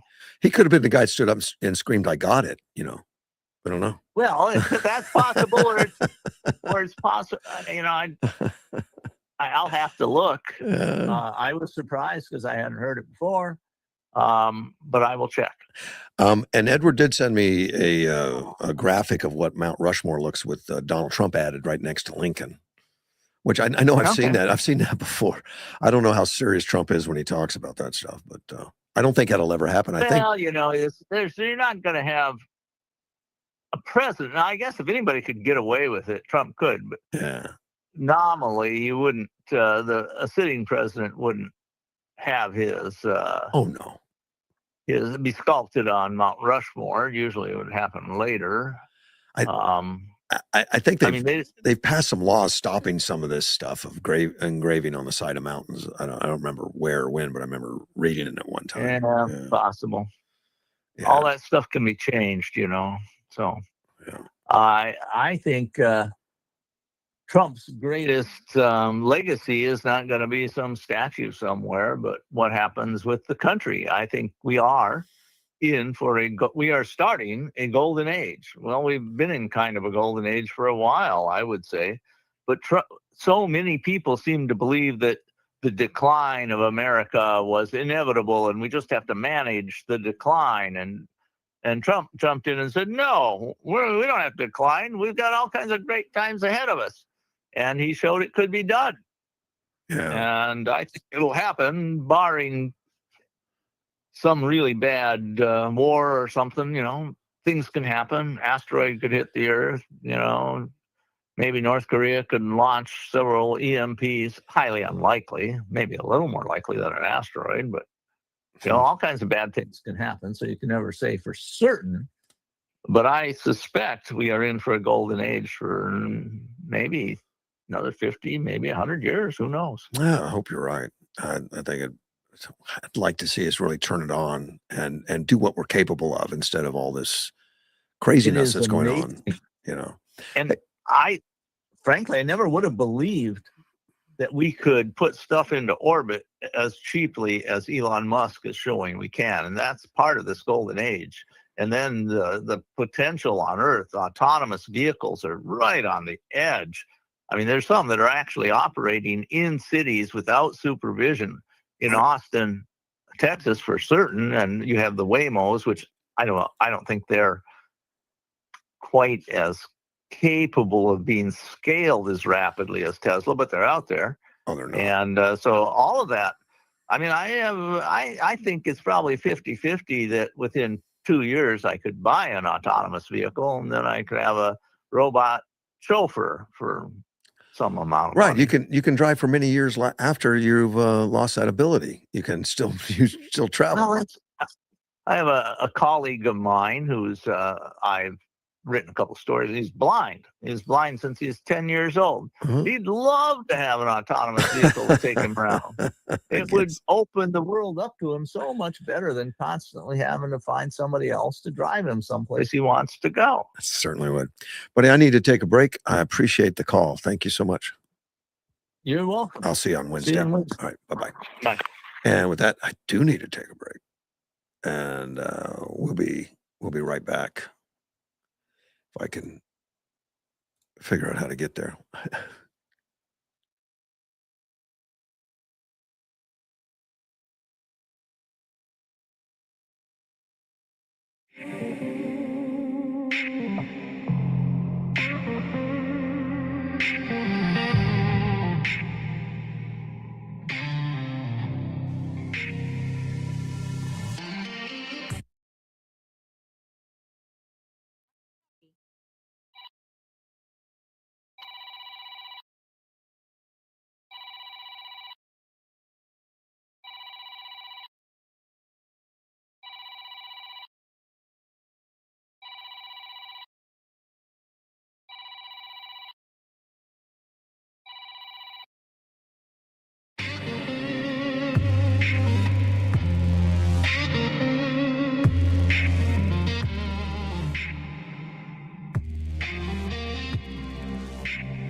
All content presented on the Russ Clark Show, including statements made by guests, commentators, callers, reflect the personal opinions of those individuals and is provided for information and entertainment purposes only. These views do not represent the official position of Mortgage One Studios, its owners, employees, affiliates, or partners. Mortgage One Studios does not endorse, verify, or guarantee the accuracy, completeness, or reliability of any statement made by third parties during programming.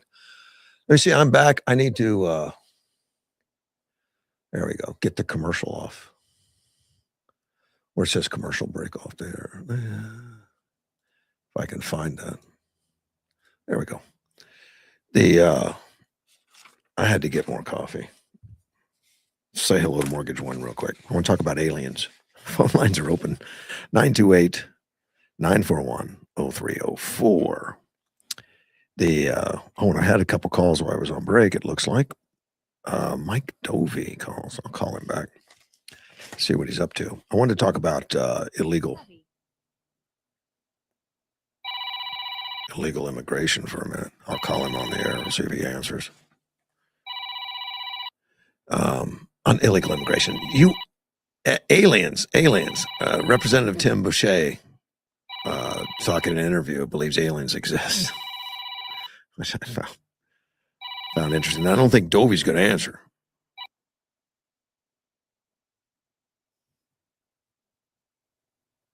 Now I'm sure of it, which is okay. He says, we've seen too much. I've seen too much and he was on Piers Morgan when he did that. He said, not myself personally, but when I've been briefed by government officials, videos, pictures, some of the best trained pilots in the world have described having close collisions with some of the aircraft or apparatus. And I think it's time that they come clean. Having close collisions? I don't think it was close collisions, near collisions, but he said collisions, but I think he means near collisions. Otherwise, they wouldn't be talking about it. Well, and keep in mind, this is a representative, so he's got access probably to government documents that we haven't seen. Probably. Don't know. He was asked by Piers Morgan whether he believes in extraterrestrial life. Do you believe it exists? He says, yes, I do. And he said, shaped in part by religious interpretation, pointing to biblical passages as possible. Oh, wait, that's Mike. Call me back. Mike, good morning. Good morning, Russ. How are you, sir? Turn this off. I'm doing a lot better. How about yourself? I'm doing well, thank you. Well, I'm gonna try to stay within the boundaries that you were stating there.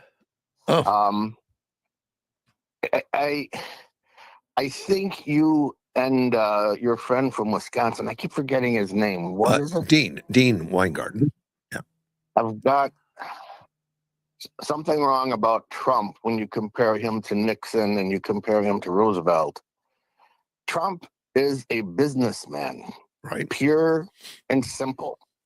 He's got not 1 ounce of the so-called run-of-the-mill politics. He's actually a statesman. He's Churchill, if you want to compare him to anybody. Okay. We are at a point, I don't know if people realize it. We were at a collision point with two new concepts in history, which is the digital currency and AI. And that was about to belong to China. And that was But you're breaking up a little bit, Mike. I lost your connection, sir. Hello? Oh, there you are. You're back. Okay, and I like you made your comment about China, AI and digital currency were going to be captured by China, and then you cut off. But I agree with you. And they were positioned by the Democrat Party, whether directly or indirectly, generally by their stupidity, because the Democrat Party worries about one thing and one thing only. They are Marxists, and they want a civil war in this country because as the there are two types of revolutions in history. There's our revolution, and there's the French Revolution. And all of the revolutions, the Russian Revolution being one, have followed the French Revolution. But Marxism needed the revolution in order for it to succeed, and that's where Lenin had to make it happen, because according to Marx, capitalism was naturally going to fall. Yeah. And that was one of the things that Lenin was surprised about. I'm getting off topic. But the Democrat Party wants this revolution, and by God, without Trump, they were going to get it. And they wanted the revolution to bring this country into a Marxist machine. They wanted to make this country a third world country with people as slaves as we were with this taxation. We are nothing but slaves with tax right now, with income tax. But Donald Trump is a businessman, and he is the one that's going to go down in history. I hope it's noticed. He prevented China, communist China, Maoist communist China, from taking over something that was going to happen inevitably anyway. And that's the components of digital currency or cryptocurrency, whatever you want to call it, right, and AI. Imagine if China got hold of that.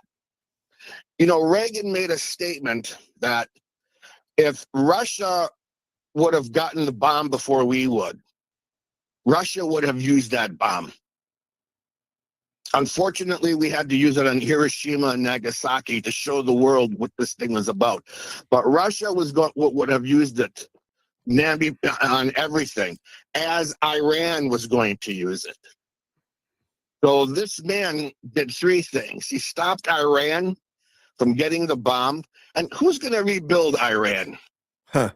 Iran's got money. Iran has oil. They focused it. They can afford to do it themselves. And so, right. But who's going to participate in rebuilding Iran anyway? America. America always rebuilds what we destroy. Yeah.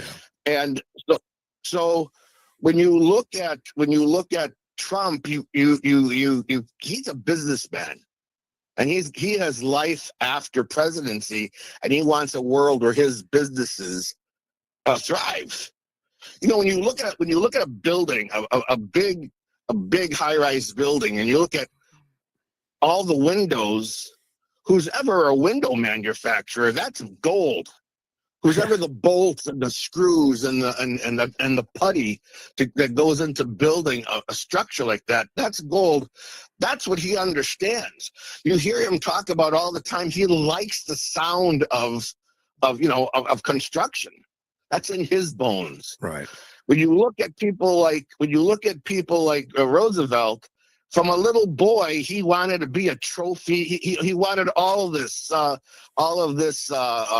power. When you look at Nixon was a very good politician, having to work within the confines of the poison that was happening. It's the same thing with Reagan. Reagan had to work within the confines of the poison of the Democrat Party. Trump is the first one. And he should go on Rush Limbaugh, and he probably should go on top of George Washington. He is the first one to not be a politician and come through this like grease lightning. Imagine if, well, first of all, it was a miracle, because the Democrats cannot win without voter fraud. They cannot. I believe that if somehow you waved a magic wand and voter fraud didn't exist, there would not be a Democrat elected. Right. And when he went up against Hillary Clinton, they thought in their bones that the voter fraud was going to take him across, and Hillary Clinton would have finished what Obama started. That little 4 years, and then Biden took power. Biden was just too stupid to do what Hillary Clinton was going to do. But it's a miracle, and it still is a miracle that Trump won this last time with voter fraud still in play. Now, it's going to be interesting to see that a lot of voter fraud is out of business. It's going to be interesting to see that a lot of these immigrants aren't going to be able to vote, that dead people aren't going to be able to vote. What actually those numbers are going to be in November. That's going to be interesting. Yeah. I don't know how much they've cleaned up. I don't know. Well, I hope we win, because if we don't, everything we're talking about is for nothing. Yeah. Because the Democrats, they're going to turn this whole thing over, and they're going to turn AI and cryptocurrency over to the Chinese, because the Democrats are just too stupid to breathe. And that's just a fact. Now, that's not the reason why I wanted to call, but you and Dean triggered me when you tried to compare him, and you didn't understand what. He's a businessman. He's not a politician. Right. And we need more businessmen in politics. You see, voter fraud is going to fixing voter fraud is going to fix term limits. Term limits, the talk of term limits is just a Band-Aid for people who are helpless under voter fraud. If you got rid of voter fraud, you would get a better quality candidate, and that would take care of itself. I want a guy in there who does a good job. I don't care if you have to put a broomstick up his butt to keep him alive. If he's doing a good job, put him in there. Right. But it's the lack of voter fraud that we get quality, and quality is going to carry the day. That's my impression. Right. But the reason why I called you this morning is because I want to remind you. And we have to keep our foot on the neck of the Democrats. Talking about Charlotte. Now, you cannot talk about Charlotte without talking about Richmond, Virginia. Why do I say that? I say that because Charlotte and Richmond, Virginia are two protests that our side, the America First side, the Second Amendment people, the first time we actually went to a protest. We don't go to protests. We don't protest. No, not to the extent. This time correct. But this time we did. We went to the protest in Richmond, Virginia, because I can't remember the Virginia governor's name at the time. He was going to start gun confiscation. And so we went, and we said, no, you're not crossing this line. And we won. But there's something that happened that's unique about Richmond, Virginia, and Charleston, and we have to continually make this point. The Democrats don't want you to make this point. The Republicans are too stupid to not shout it. But not a gun was fired. Not a gun was fired. We bought long guns. We bought our guns. We stood the line. We held the line. They were in our face, spitting at us, throwing rocks and stones at toe to toe, nose to nose. And with all of that lethality, nobody shot anything. Do you recall that? I don't. I mean, not specifically. No. You don't remember when was that? Well, I mean, we do know that Richmond that the guy had gun confiscation, so whatever that time is, I don't know. Okay. But here's the thing: now we have to arch all the way back where all this rioting started with Michael Brown and Freddie Gray and Trayvon Zimmerman. That's where that's where the seeds of this Black Lives Matter started, and then you had the linchpin, which was George Floyd. Yeah. And then George Floyd happened, and that's when they started having these riots. And the riots didn't have any opposition because they happened in blue states and blue cities. And the idea was to just let them run out of gas. Well, simplistically, Black Lives Matter got a lot. They built up their arrogance, thinking, "Hey, this is working. We can go anywhere." But it was blue states and blue cities until one day they actually announced that they were going to go into the red states, and I forget what little town that was. And we said, "No, you're not." And what did we do? We just didn't show up with signs and plastic bottles of water. We showed up with our guns, and we showed up with long guns. Mm-hmm. Now, you can shoot somebody with a handgun, and it'll go through one guy, maybe another guy. But you shoot somebody with a long gun, that's going to go through 8 people, go through a building, and go through 8 more people. Well, that's not a good thing. Yeah. And, that stopped them, because when they saw that, they stood down. And then the next thing happened was Richmond, Virginia. And they came and they said, we were not going to let them take our guns. And Black Lives Matter went to Richmond, Virginia, and they said, "Hey, we're gonna. But see, the Marxists want to push that. They want us to shoot. They want us to shoot. We have to shoot in order for them to get that revolution going. But we didn't. We had great restraint, and that's the beauty of it. Yeah. With what? I'm agreeing with you, and having and going out and with violence would not have done anything that we wanted. Nothing. No, but understand, and I'm surprised even all the shooting magazines never even talked about it. But that was the biggest deal. I think the biggest deal so far in history, that we showed up and we did not shoot. We showed great restraint. Who's going to sit there and have somebody spit in your face and just knee-jerk reaction, point that gun and bow? Wow. We didn't do that. That's smart. We didn't do that. That was in January of 2020, apparently. 22,000 people. Okay. Yeah. And that was and that's who we are. Okay. We're not the people who on 4th of July and New Year's shoot guns in the air. That's them. People who don't understand. And then they went to Charleston, and they were going to take down the statues. They were taking down a statue of a Confederate. And so we went and we said, "No, you're not." And we went with long guns. Same thing happened, toe to toe with spitting and rocks, and not a shot was fired. The Democrats got so damn frustrated. What did they do? They put one of their own in a car, and a guy ran into the crowd. And I don't know if he killed some people or injured people. And they tried to blame that on us. Yeah. It turned out to be a Democrat. But Russ, again, both of these, we showed great restraint with the maximum lethality. We didn't shoot. And so when you talk about Charlotte, you have to talk about Charlotte and Richmond and this aspect of it.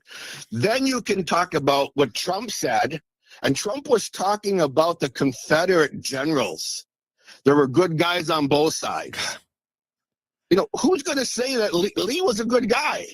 Well, Jeb Stuart was a good. I've never studied the Civil War and was mad at Lee and mad at Jeb Stuart and mad at those generals. We studied that they were great generals. We studied that we had great generals. I don't remember the comment being like that. I thought it was both people on good side and both sides of that protest, after he excluded all the hate violence guys and the KKK members or whatever. He said, but there's good people on both sides of this issue. And that is what they're exploiting, right? That is Rahm Emanuel. Don't let a crisis go to waste. Yeah. They took his wording and they used it for they Stephanopolised his wording. And what did that become? It became the campaign cry for Biden. Yeah. What did Stephanopoulos do to Romney? Remember that when he was interviewing Romney?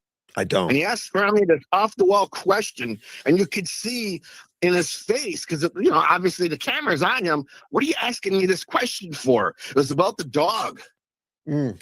And then, we put the kids put the dog on the roof. Yeah. And Stephanopoulos says, "What you're a dog hater?" What? And that carried in the campaign. Right. That's what they do. That's what they did with Charlotte. But you understand this. When we talk about Charlotte, we have to talk about, there's three aspects to Charlotte. And we need to talk about all three. Because we did not shoot. But we held them off because they know we had the potential to shoot, and they stood down. Yeah. Well, I'm looking at pictures of it. I don't see a lot of guns, but there was a lot of people. No, there were long guns there. I'm sure there were some, but you make it. Yeah. There weren't 22,000 guns. I mean, I'm looking at a lot of pictures. I haven't seen any. Then we have to go all the way back to what's it called? March on Wall Street. Remember that? It's called that was the name of the organization. No, don't March on Wall Street or something. And so they made a tent city around Wall Street, preventing the people from going to work. Remember that? Well, do you know what the significant thing about March on Wall Street was? What's that? Somebody had put 7 AK-47s in those tents, hoping that somebody would get up and be frustrated enough to shoot somebody. It never happened. But it never happened because of this one aspect, because that was so far in the past that the liberals were just stupid idiots. And they saw a gun and they were frightened of it. They didn't even want to hold it. Today, liberals want to hold a gun because they think they're in some type of video game. But they put those AK-47s on March on Wall Street because they were hoping somebody was going to shoot, and never happened. Good. That's what Democrats are. They're communists, and Democrats need a revolution in this country in order to take Marxism to its next step in this country. But you idiots, it's never going to happen, because you remember what Hirohito said as to why we should not attack America's mainland. Yeah, he was worried about the hunters. Too well, yes. Too well armed. Yeah. You know, unfortunately, they're the ones who want it. Yeah. But they aren't going to win. They aren't going to win in this thing. But we are at a crossroads in history that Trump stopped China from having total control over cryptocurrency and AI. And imagine if they would have had that. Yeah. Imagine if China would be the ones in charge of that. Trump took that away from them. Well, they're still producing it. I mean, still manufacturing AI or whatever, developing AI. But I think we're way ahead now because of Trump. We're way ahead. And correct. But here's the other thing too about this.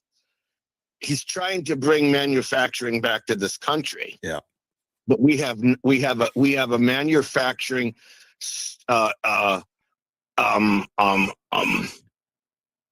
idiocy, because nobody's trained in that.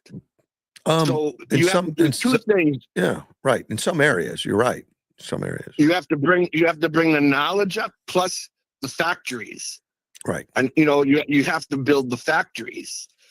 I grew up in Milwaukee, and I remember at night you could see the foundries that they had fire coming out of the stacks. Yes. Those things are running day and night producing the steel. Right. And they went out of business, and they're still there because those foundries are so in place that you can't blow them up. That stuff is still there with grass growing around it. Yeah. Well, here's another thing. We're bringing stuff back though. Look at the chip manufacturers in Phoenix for one. And Trump started that when his first term. or helped get that going. Didn't do it himself. He helped get that going Well, his first term, and that's growing. And now the data centers and everything is growing because of him. well, that here we go. But then again, if we have 6 more months, everybody's got to get out and vote. Yeah. You have to go get, if you know somebody who's reluctant to vote, you take them by the ear and you drag them there. Everybody's got to get out to vote. Well, so one Kamala Harris guy will not be voting this time because he's in jail for the attempted assassination. So that's one off. Well, yeah. And we hope that the Republicans win the governorship in China. That's going to fix a lot of things. China, but I mean, in California. Oh, California. Yeah. In California. The closest thing we have to China. Correct. I got you. Yeah. So let's remember these things and keep that knowledge out there, because when they start accusing us of violence, we aren't violent. We're not the violent ones. No. Name one time when we were. No, but that's been the whole thing, the white supremacists and all that. Now we find out that the Southern Poverty Law Center, was promoting that and paying people to be, KKK members and stuff. It's just kind of outrageous trying to feed that idea that it's the Democrat knows they no longer have the black vote. The Democrat knows they don't have the Hispanic vote. Well, the Democrat knows that racism is dead in this country. Not because of anybody. That's because good Americans are good Americans. That's not because of anybody. That's because we are who we are, and we're good people. And Trump is saying, let the good people breathe now. And if you want to continue to breathe, you're going to have to get out and vote. You're going to have to get out and vote and make sure that we keep the House and the Senate. And we keep the House and the Senate with a grand margin so that these weak Republicans don't have any excuse. Right. Because we have a strong majority. Mike, I appreciate the call, man. Thank you. You have a good day, sir. Thank you. Bye-bye. I looked up the Richmond protest. I just didn't remember it. I mean, I see some of the pictures now. And there were a lot of groups that had guns, and he's right. There are a lot of groups that had long guns. The masses that I saw, when I saw groups of thousands of people, I didn't see any, but some of these groups definitely. In fact, there was one group of, it looked like 3 or 4 black guys that were lined up with long guns and had shirts on say "Black Guns Matter," which is funny ploy. Black Lives Matter. But there was some groups that wanted to be seen, that were dressed up and armed. And no violence, which is good. The last thing we'd want is any kind of violence. And I think the left prays that we have violence. They like the chaos. They like all that stuff, even to where Southern Poverty Law Center is being accused of spreading that kind of thing.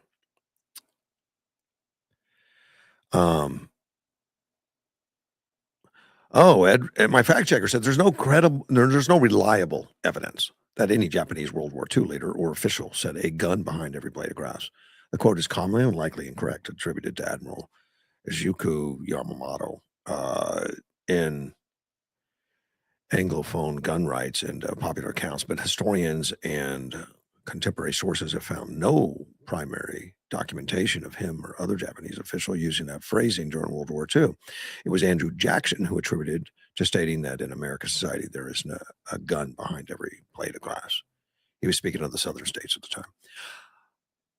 Well, I've always heard it was Yamamoto. Maybe it wasn't true then.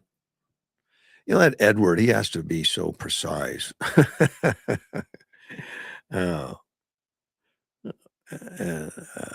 Let's see.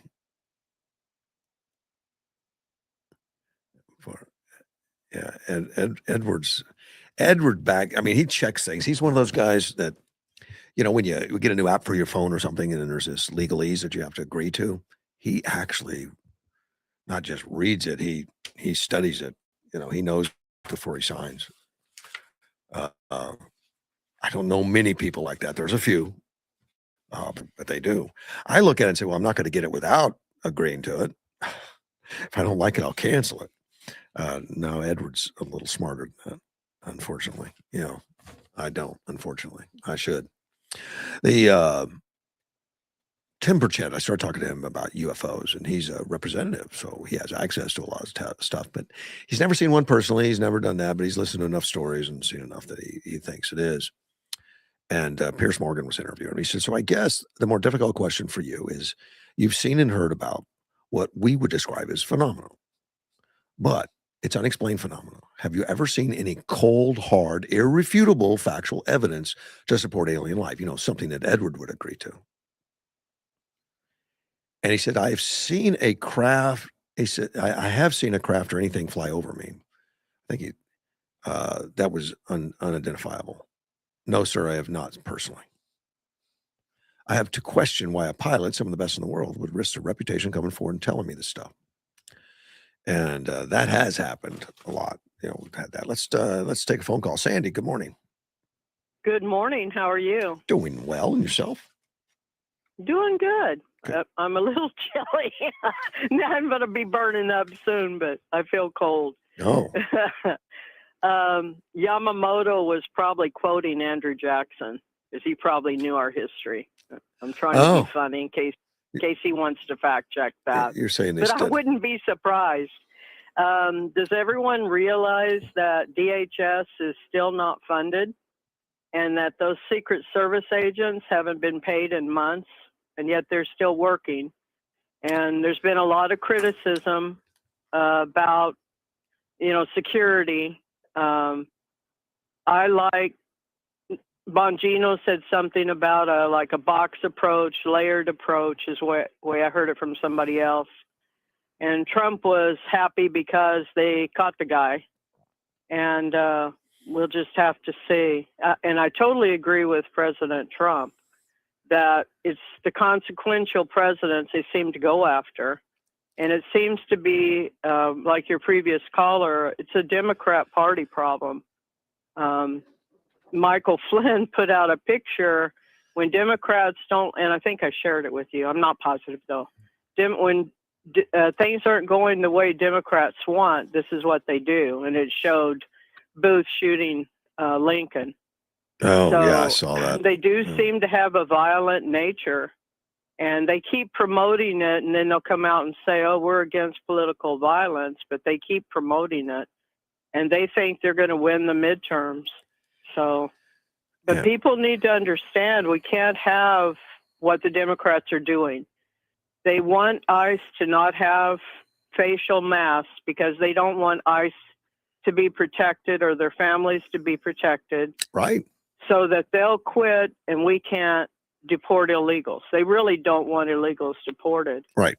But and it makes no sense, Sandy, because they are facing the most dangerous jobs of police forces. In other words, they know they're going after the hardened criminals, and they won't do that to their own police force. They won't say, "Well, you can't you can't wear a mask either." Their police force, they care about all of them. They don't care about these guys' safety because they care about their own ideology. I don't think the Democrats care about any law and order. Okay. I really think they're against law and order because they want chaos.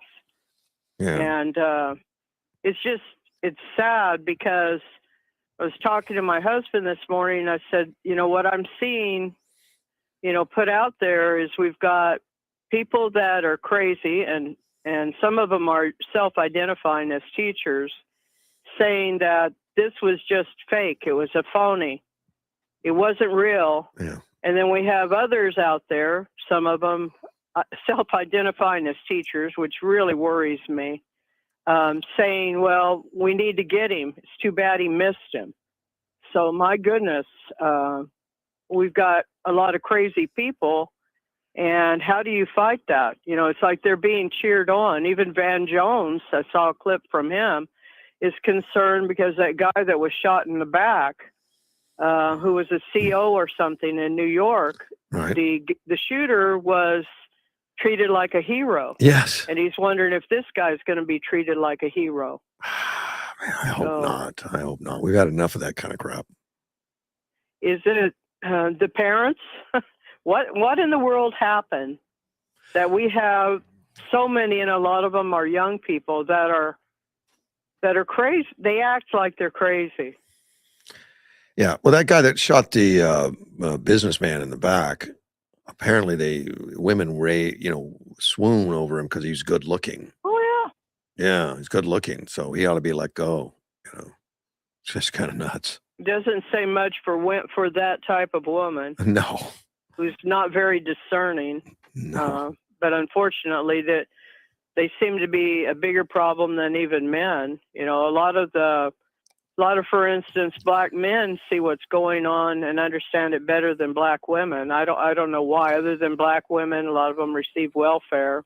I don't know though. I have no idea. But I want people to remember these guys need to be funded. They're working. They're still working, but they're not being. They are being actually. paid. Yes, they are. They're being paid. There were some emergency funds that released this month, actually, and according to this, I'm reading right now, it said all of them, 94% are considered essential and are getting paid. Okay. So I don't know who's so non-essential, 6% or not. So the essential would probably be the agents, Secret Service agents. Yeah. The non-essentials, which would be HR, maybe the yeah. I don't know, Anyway, but you're right. hope They weren't do paid. that. They weren't paid at first, but they are now. Okay, well that's good. Now I heard differently yesterday. Okay. But but you got to be careful about what you trust on everything. So Correct. It's good to talk to somebody Correct. who has other information. So it's good to hear that, but they really need to get that reconciliation passed. And I would really like that Save America vote passed. Well, the reconciliation was passed by the Senate, wasn't it, last week? Do I have that right? I don't know now. We have too much stuff going on in a way, and I've been real busy doing other stuff, so I've kind of, I hate that, but I sometimes things have to be taken care of and done. Yeah. So sometimes I lose out on information. So, and I don't like that. I like being informed. That's my thing, is to be informed. But yeah, see, on anyway, April the way 20, I understand it, April 23rd, the Senate passed a budget reconciliation resolution, only 50 to 48, to initiate a reconciliation process, provide $70 billion in funding for Department of Homeland Security. It hasn't gotten to the House yet. Okay, and then so the House has to pick it up. And Yeah. what are the prospects? Is the House not liking it, or I have is no idea, anybody but I saying anything? would be surprised if they didn't like it. Okay, I'll look at what Speaker Johnson says about it, because Hakeem Jeffries is really looking forward to being in charge of the House, and we're not going to impeach Trump. Yeah, well, I don't believe that, and I just really want Republicans to win, because I would say we're the not crazy party. The Democrats are full blown crazy now. Yeah. So if they do impeach anyway. him, Sandy, I think that they should drag the trial out for months and list all his accomplishments. That's a good idea. Because otherwise, if they shorten the trial, like I say, they impeach him and they try him for 2 days and not guilty, they'll impeach him again, then they'll impeach him again. Just drag the thing out. You can't impeach him while he's still being impeached. While he's already going through trial. So the Republican. He doesn't have to. Does he have to be in the room when that's going on? I can't remember. No. Okay, good. And he can keep working. And Yeah. I'd really like for the Supreme Court to get rid of birthright citizenship, which historically, the historians are all showing that was never intended for what it's being used for. They're going to bring it up, and there's been some comments. I think it was Alito maybe that commented on it that sounded, not negative. Of course, you never know. Well, Alito, Thomas, and maybe it's just those two. I thought there was a third one. They're very commonsensical, and they really try to make their decisions based on the Constitution, where I'm just not sure about some of the others. Democrats definitely don't. Theirs is all politics, which is not supposed to be in the Supreme Court. But Okay, well, I've Right. got a job of trying to get caught up on a lot of stuff, but I've got a lot of stuff to do today again, so I'm kind of messed up. Well, go do the I homework. really need the radio back. I'm telling you. You and me both. I need the radio back. Well, so it's in the works. Any news on that? None, but it's in the works that I know. But I don't know. Getting everybody to the table. It's like getting Iran to the table, but it's going to happen. I just don't know when. Well, did El Dorado sell to somebody? I know I've said this before, just to stop the ability for conservative thoughts to get out there. They've sold to nobody. I mean, they sold to 2 FM stations. That's a fact. And those are gone. And we know they're already back on the air as they are back on the air. Okay, I never listened to them. Oh, yeah, but now they're religious TV. No. I mean, they're religious radio by K-Love. I love religion, but that's not what I want the radio for. Well, one of them's Spanish anyway. You know, KTTI is Spanish now, Spanish religious radio. It's not. Oh, well, no wonder I wouldn't. My Spanish is never strong enough for anything. But it's not going to work for me. But AM 560 has never been sold, and it's just sitting there in a desk drawer. It hasn't been sold. No, it has not. AM 560 still belongs to El Dorado Broadcasting, and they just are in no hurry, I guess. I mean, I don't know. I haven't had a conversation with them, but it looks to me. Well, somebody said, which one is it? Is it the FCC or the FTC? FCC requires that signal be out there. Who is it? FCC. Federal Communications. Okay, now isn't that Brandon somebody who Trump put in there? Brandon. I don't know, but there's rules, and I looked them up, and if a station goes down, they have to notify the FCC within 2 weeks, which I'm sure the El Dorado did, or there'd be trouble. That it was down, and they get 12 months to get it back on the air. But that 12 months could be changed based on circumstances. Now, and I'm sure that happens in case of like a natural disaster, a flood, or something like that, an earthquake that knocks us. I can understand that. But this is none of those. This is a intentional. I don't want to run it anymore. Pull the plug, and we don't have any plans to come back on there because. So I would think that the FCC would get involved and say, look, do something, or we'll take it back, and they can take back the signal themselves. And do something with it. The FCC can. Well, how do we know that they're aware? Is it just they would have to be aware? Oh, they are aware. How do we know that they know? I've known people to call them personally. I have not, but I know people that have. And they got through to somebody who, because sometimes you get somebody and they listen to you and everything, and it never gets to the person. You know what I mean? Yeah, I think we need to have some people call and like our mayor and stuff like that. And I'll get on that. I'll start talking to these people and see if they can't do that. Yes, we need somebody. Not that you're inconsequential, but I am. No. You, the mayor, and others. Well, I didn't understand it that way because I looked up on the internet. You can't trust it. I looked up on it when it first happened. Oh, they sold it to like a Christian station or something like that, but that's not even true. Well, they did sell the 2 FM stations. They just never sold the AM.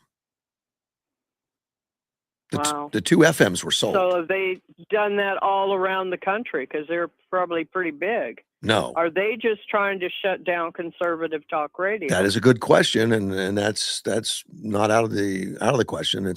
They're not a big conservative in that case, they should be prosecuted. Well, that'd be hard to prove, but they should be. Something should happen to get them off the dime and get this thing going, and get the station going. Well, Maybe they're waiting. Somebody like Harmeet Dillon could get emails and stuff on them, and if they communicated that with each other, with others, that would be a problem for them. They probably are in no hurry to put conservative talk radio back on the air. I mean, they're very committed liberals, to my understanding. At least that's what I've been told. They didn't like my show anyway.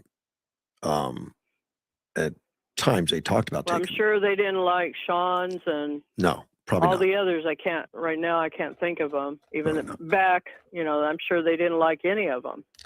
So no, but I had to have gentle manners. Yeah. Not every day, but I get to hear at least from a station out of California. So that's good. But they killed years ago they killed KROP in the Imperial Valley, and it is. I'll turn it on sometimes, and I'll hear a little bit of Christian stuff, and I'll turn it on at times, and I can't even figure it. I just don't turn it on anymore. I've had it. It was such a good station, and it's such a loss to the community, and I just can't have my phone on all day, and try to maneuver around with it. I'm not going to drop that phone and break it. And right now it's a busy time for me, so. Okay. I miss out. So I'm glad I got to hear part of your show today. Thank you so much. And the days I can't hear, don't take it personally. It's just too much is going on. I'll do my best to facilitate the signal coming back. All right. Oh, I appreciate it. I really do appreciate it. And that's news to me. And I'm gonna tell my husband that right now. All right. Because that does bolster my conspiracy. Even though I know it's just a conspiracy and I haven't proved it, but it does bolster it. So anyway, I'll talk to you again sometime soon. I'll go back to listening to you. Thank you, ma'am. Take care. Bye-bye. Bye. Good to hear from Sandy. I want to mention this Baptist church again, the Maranatha Baptist Church. It's at 306 South 23rd Avenue. They're going to have vacation Bible study for ages 4 to 12. So you got grandkids, kids, all those kind of things. It's going to be June 29th to July 3rd, 5:30 p.m. to 8:30 p.m. And if you have questions, you can give them a call. You can look it up. It's Maranatha Baptist Church. Give them a call, 928-329-9973. See, and I have 8 minutes left. I was talking about Tim Burchett and the aliens existing. He's a representative. He says they do. He says he's had Navy servicemen. This craft flew over them, and then it took off without any noise, any disturbances around them. Now, it's Tim Burchett that's explaining this. This is the stories he's heard. He didn't see it personally. The descriptions they gave were very vivid, very similar. Sonar detections of large, fast-moving objects and suggested the ocean could be a plausible location for unknown phenomena. There's 5 deep water areas. We have a lot of sightings in the air over that, sometimes as big as a football field, being traced on our sonar that went over 200 miles an hour. Now, we don't have anything that can do that, to my knowledge. We don't. I could do 200 miles an hour in the water. That would be amazing.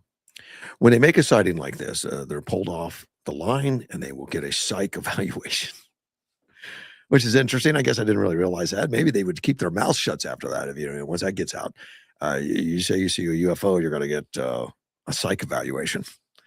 I feel like there's something that's being held back for whatever reason. I have no faith in our federal government will release any of this stuff. And that's from a representative. He also said, let me see, it's Pierce Morgan said, in the world, is the wider world ready? It's not the government's job to decide what I can or cannot handle, according to Tim Burchett. So I agree with that. What the government does every day, they decide what we need to see and what we don't need to see. World Cup is coming to the United States. And I know it was going to LA, the World Cup. That's soccer. Football to the rest of the world, soccer to us. The president of the World Cup, was or the World Cup, it's FIFA. Was visiting Washington on March 7th in the White House and all that to say hello and get that all done. I didn't realize how many games and everything that was. There's going to be 104 matches, and 78 of those are going to be in the United States, not just LA. It's all over. That's going to be Atlanta, Boston, Dallas, Houston, Kansas City, Los Angeles, Miami, New York, New Jersey. They put them together like they can't be in both places. I think New Jersey and New York share some stadium that's gone close to the border. But anyway, Philadelphia or Pennsylvania, actually, San Francisco, Seattle, And then the final will be on July 19th at MetLife Stadium, New York. Well, that's a lot more than I knew. The rest of them, I guess, are going to be in Canada. So when I hear people go to to this event, I always thought with the World Cup, I always thought it was like confined to one area. Well, not true. Not true. It's going to be all over the place. So that's a great deal. Well, Amnesty International and other U.S. civil and human rights groups have issued World Cup travel advisory. It was last week, warning tournament visitors of rising authoritarianism and increased violence in the United States during President Donald Trump's aggressive immigration enforcement. That's kind of outrageous. The group said the advisory was necessary in light of the deteriorating human rights situation in the United States and in the absence of meaningful action and concrete guarantees from FIFA, host cities, or the U.S. government. The advisory says visitors may be arbitrarily denied entry into the country, detained in inhumane conditions, or subject to invasive phone and social media searches. It points to the aggressive immigration surges in cities, including Los Angeles, Chicago, and Minneapolis, that led to accusations of racial profiling and the violent suppression of protests. Now, it was condemned by tourism officials, said the groups were threatening the livelihoods of service industry workers in an attempt to achieve political goals, which I think that's what it is. Jeff Freeman, president and CEO of the U.S. Travel Association, said there are legitimate concerns about U.S.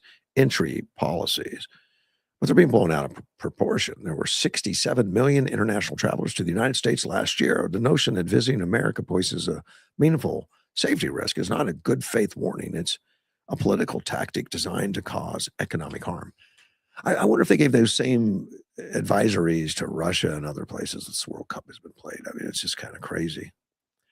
A spokesman pointed to several statements and policies, including the Federation's government documents, which say FIFA is committed to respecting all internationally recognized human rights and shall strive to promote the protection of these rights.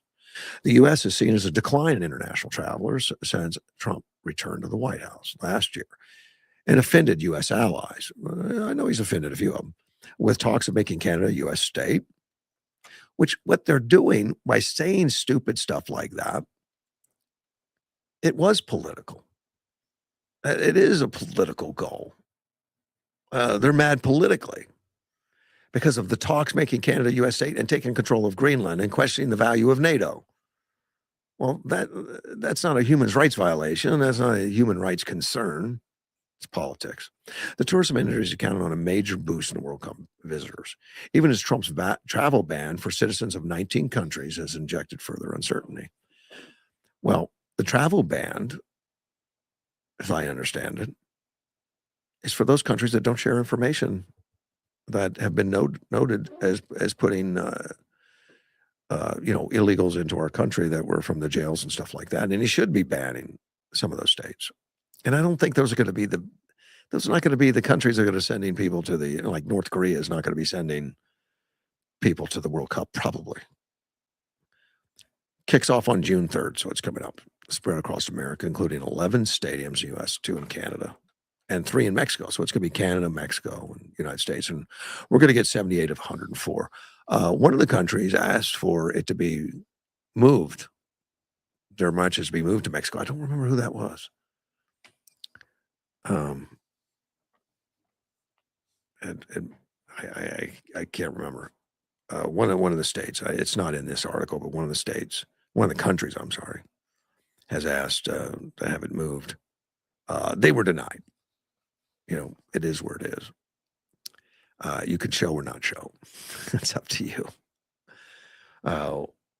Which is good. With that, I'm running out of time. Yes, there's a ton more to talk about.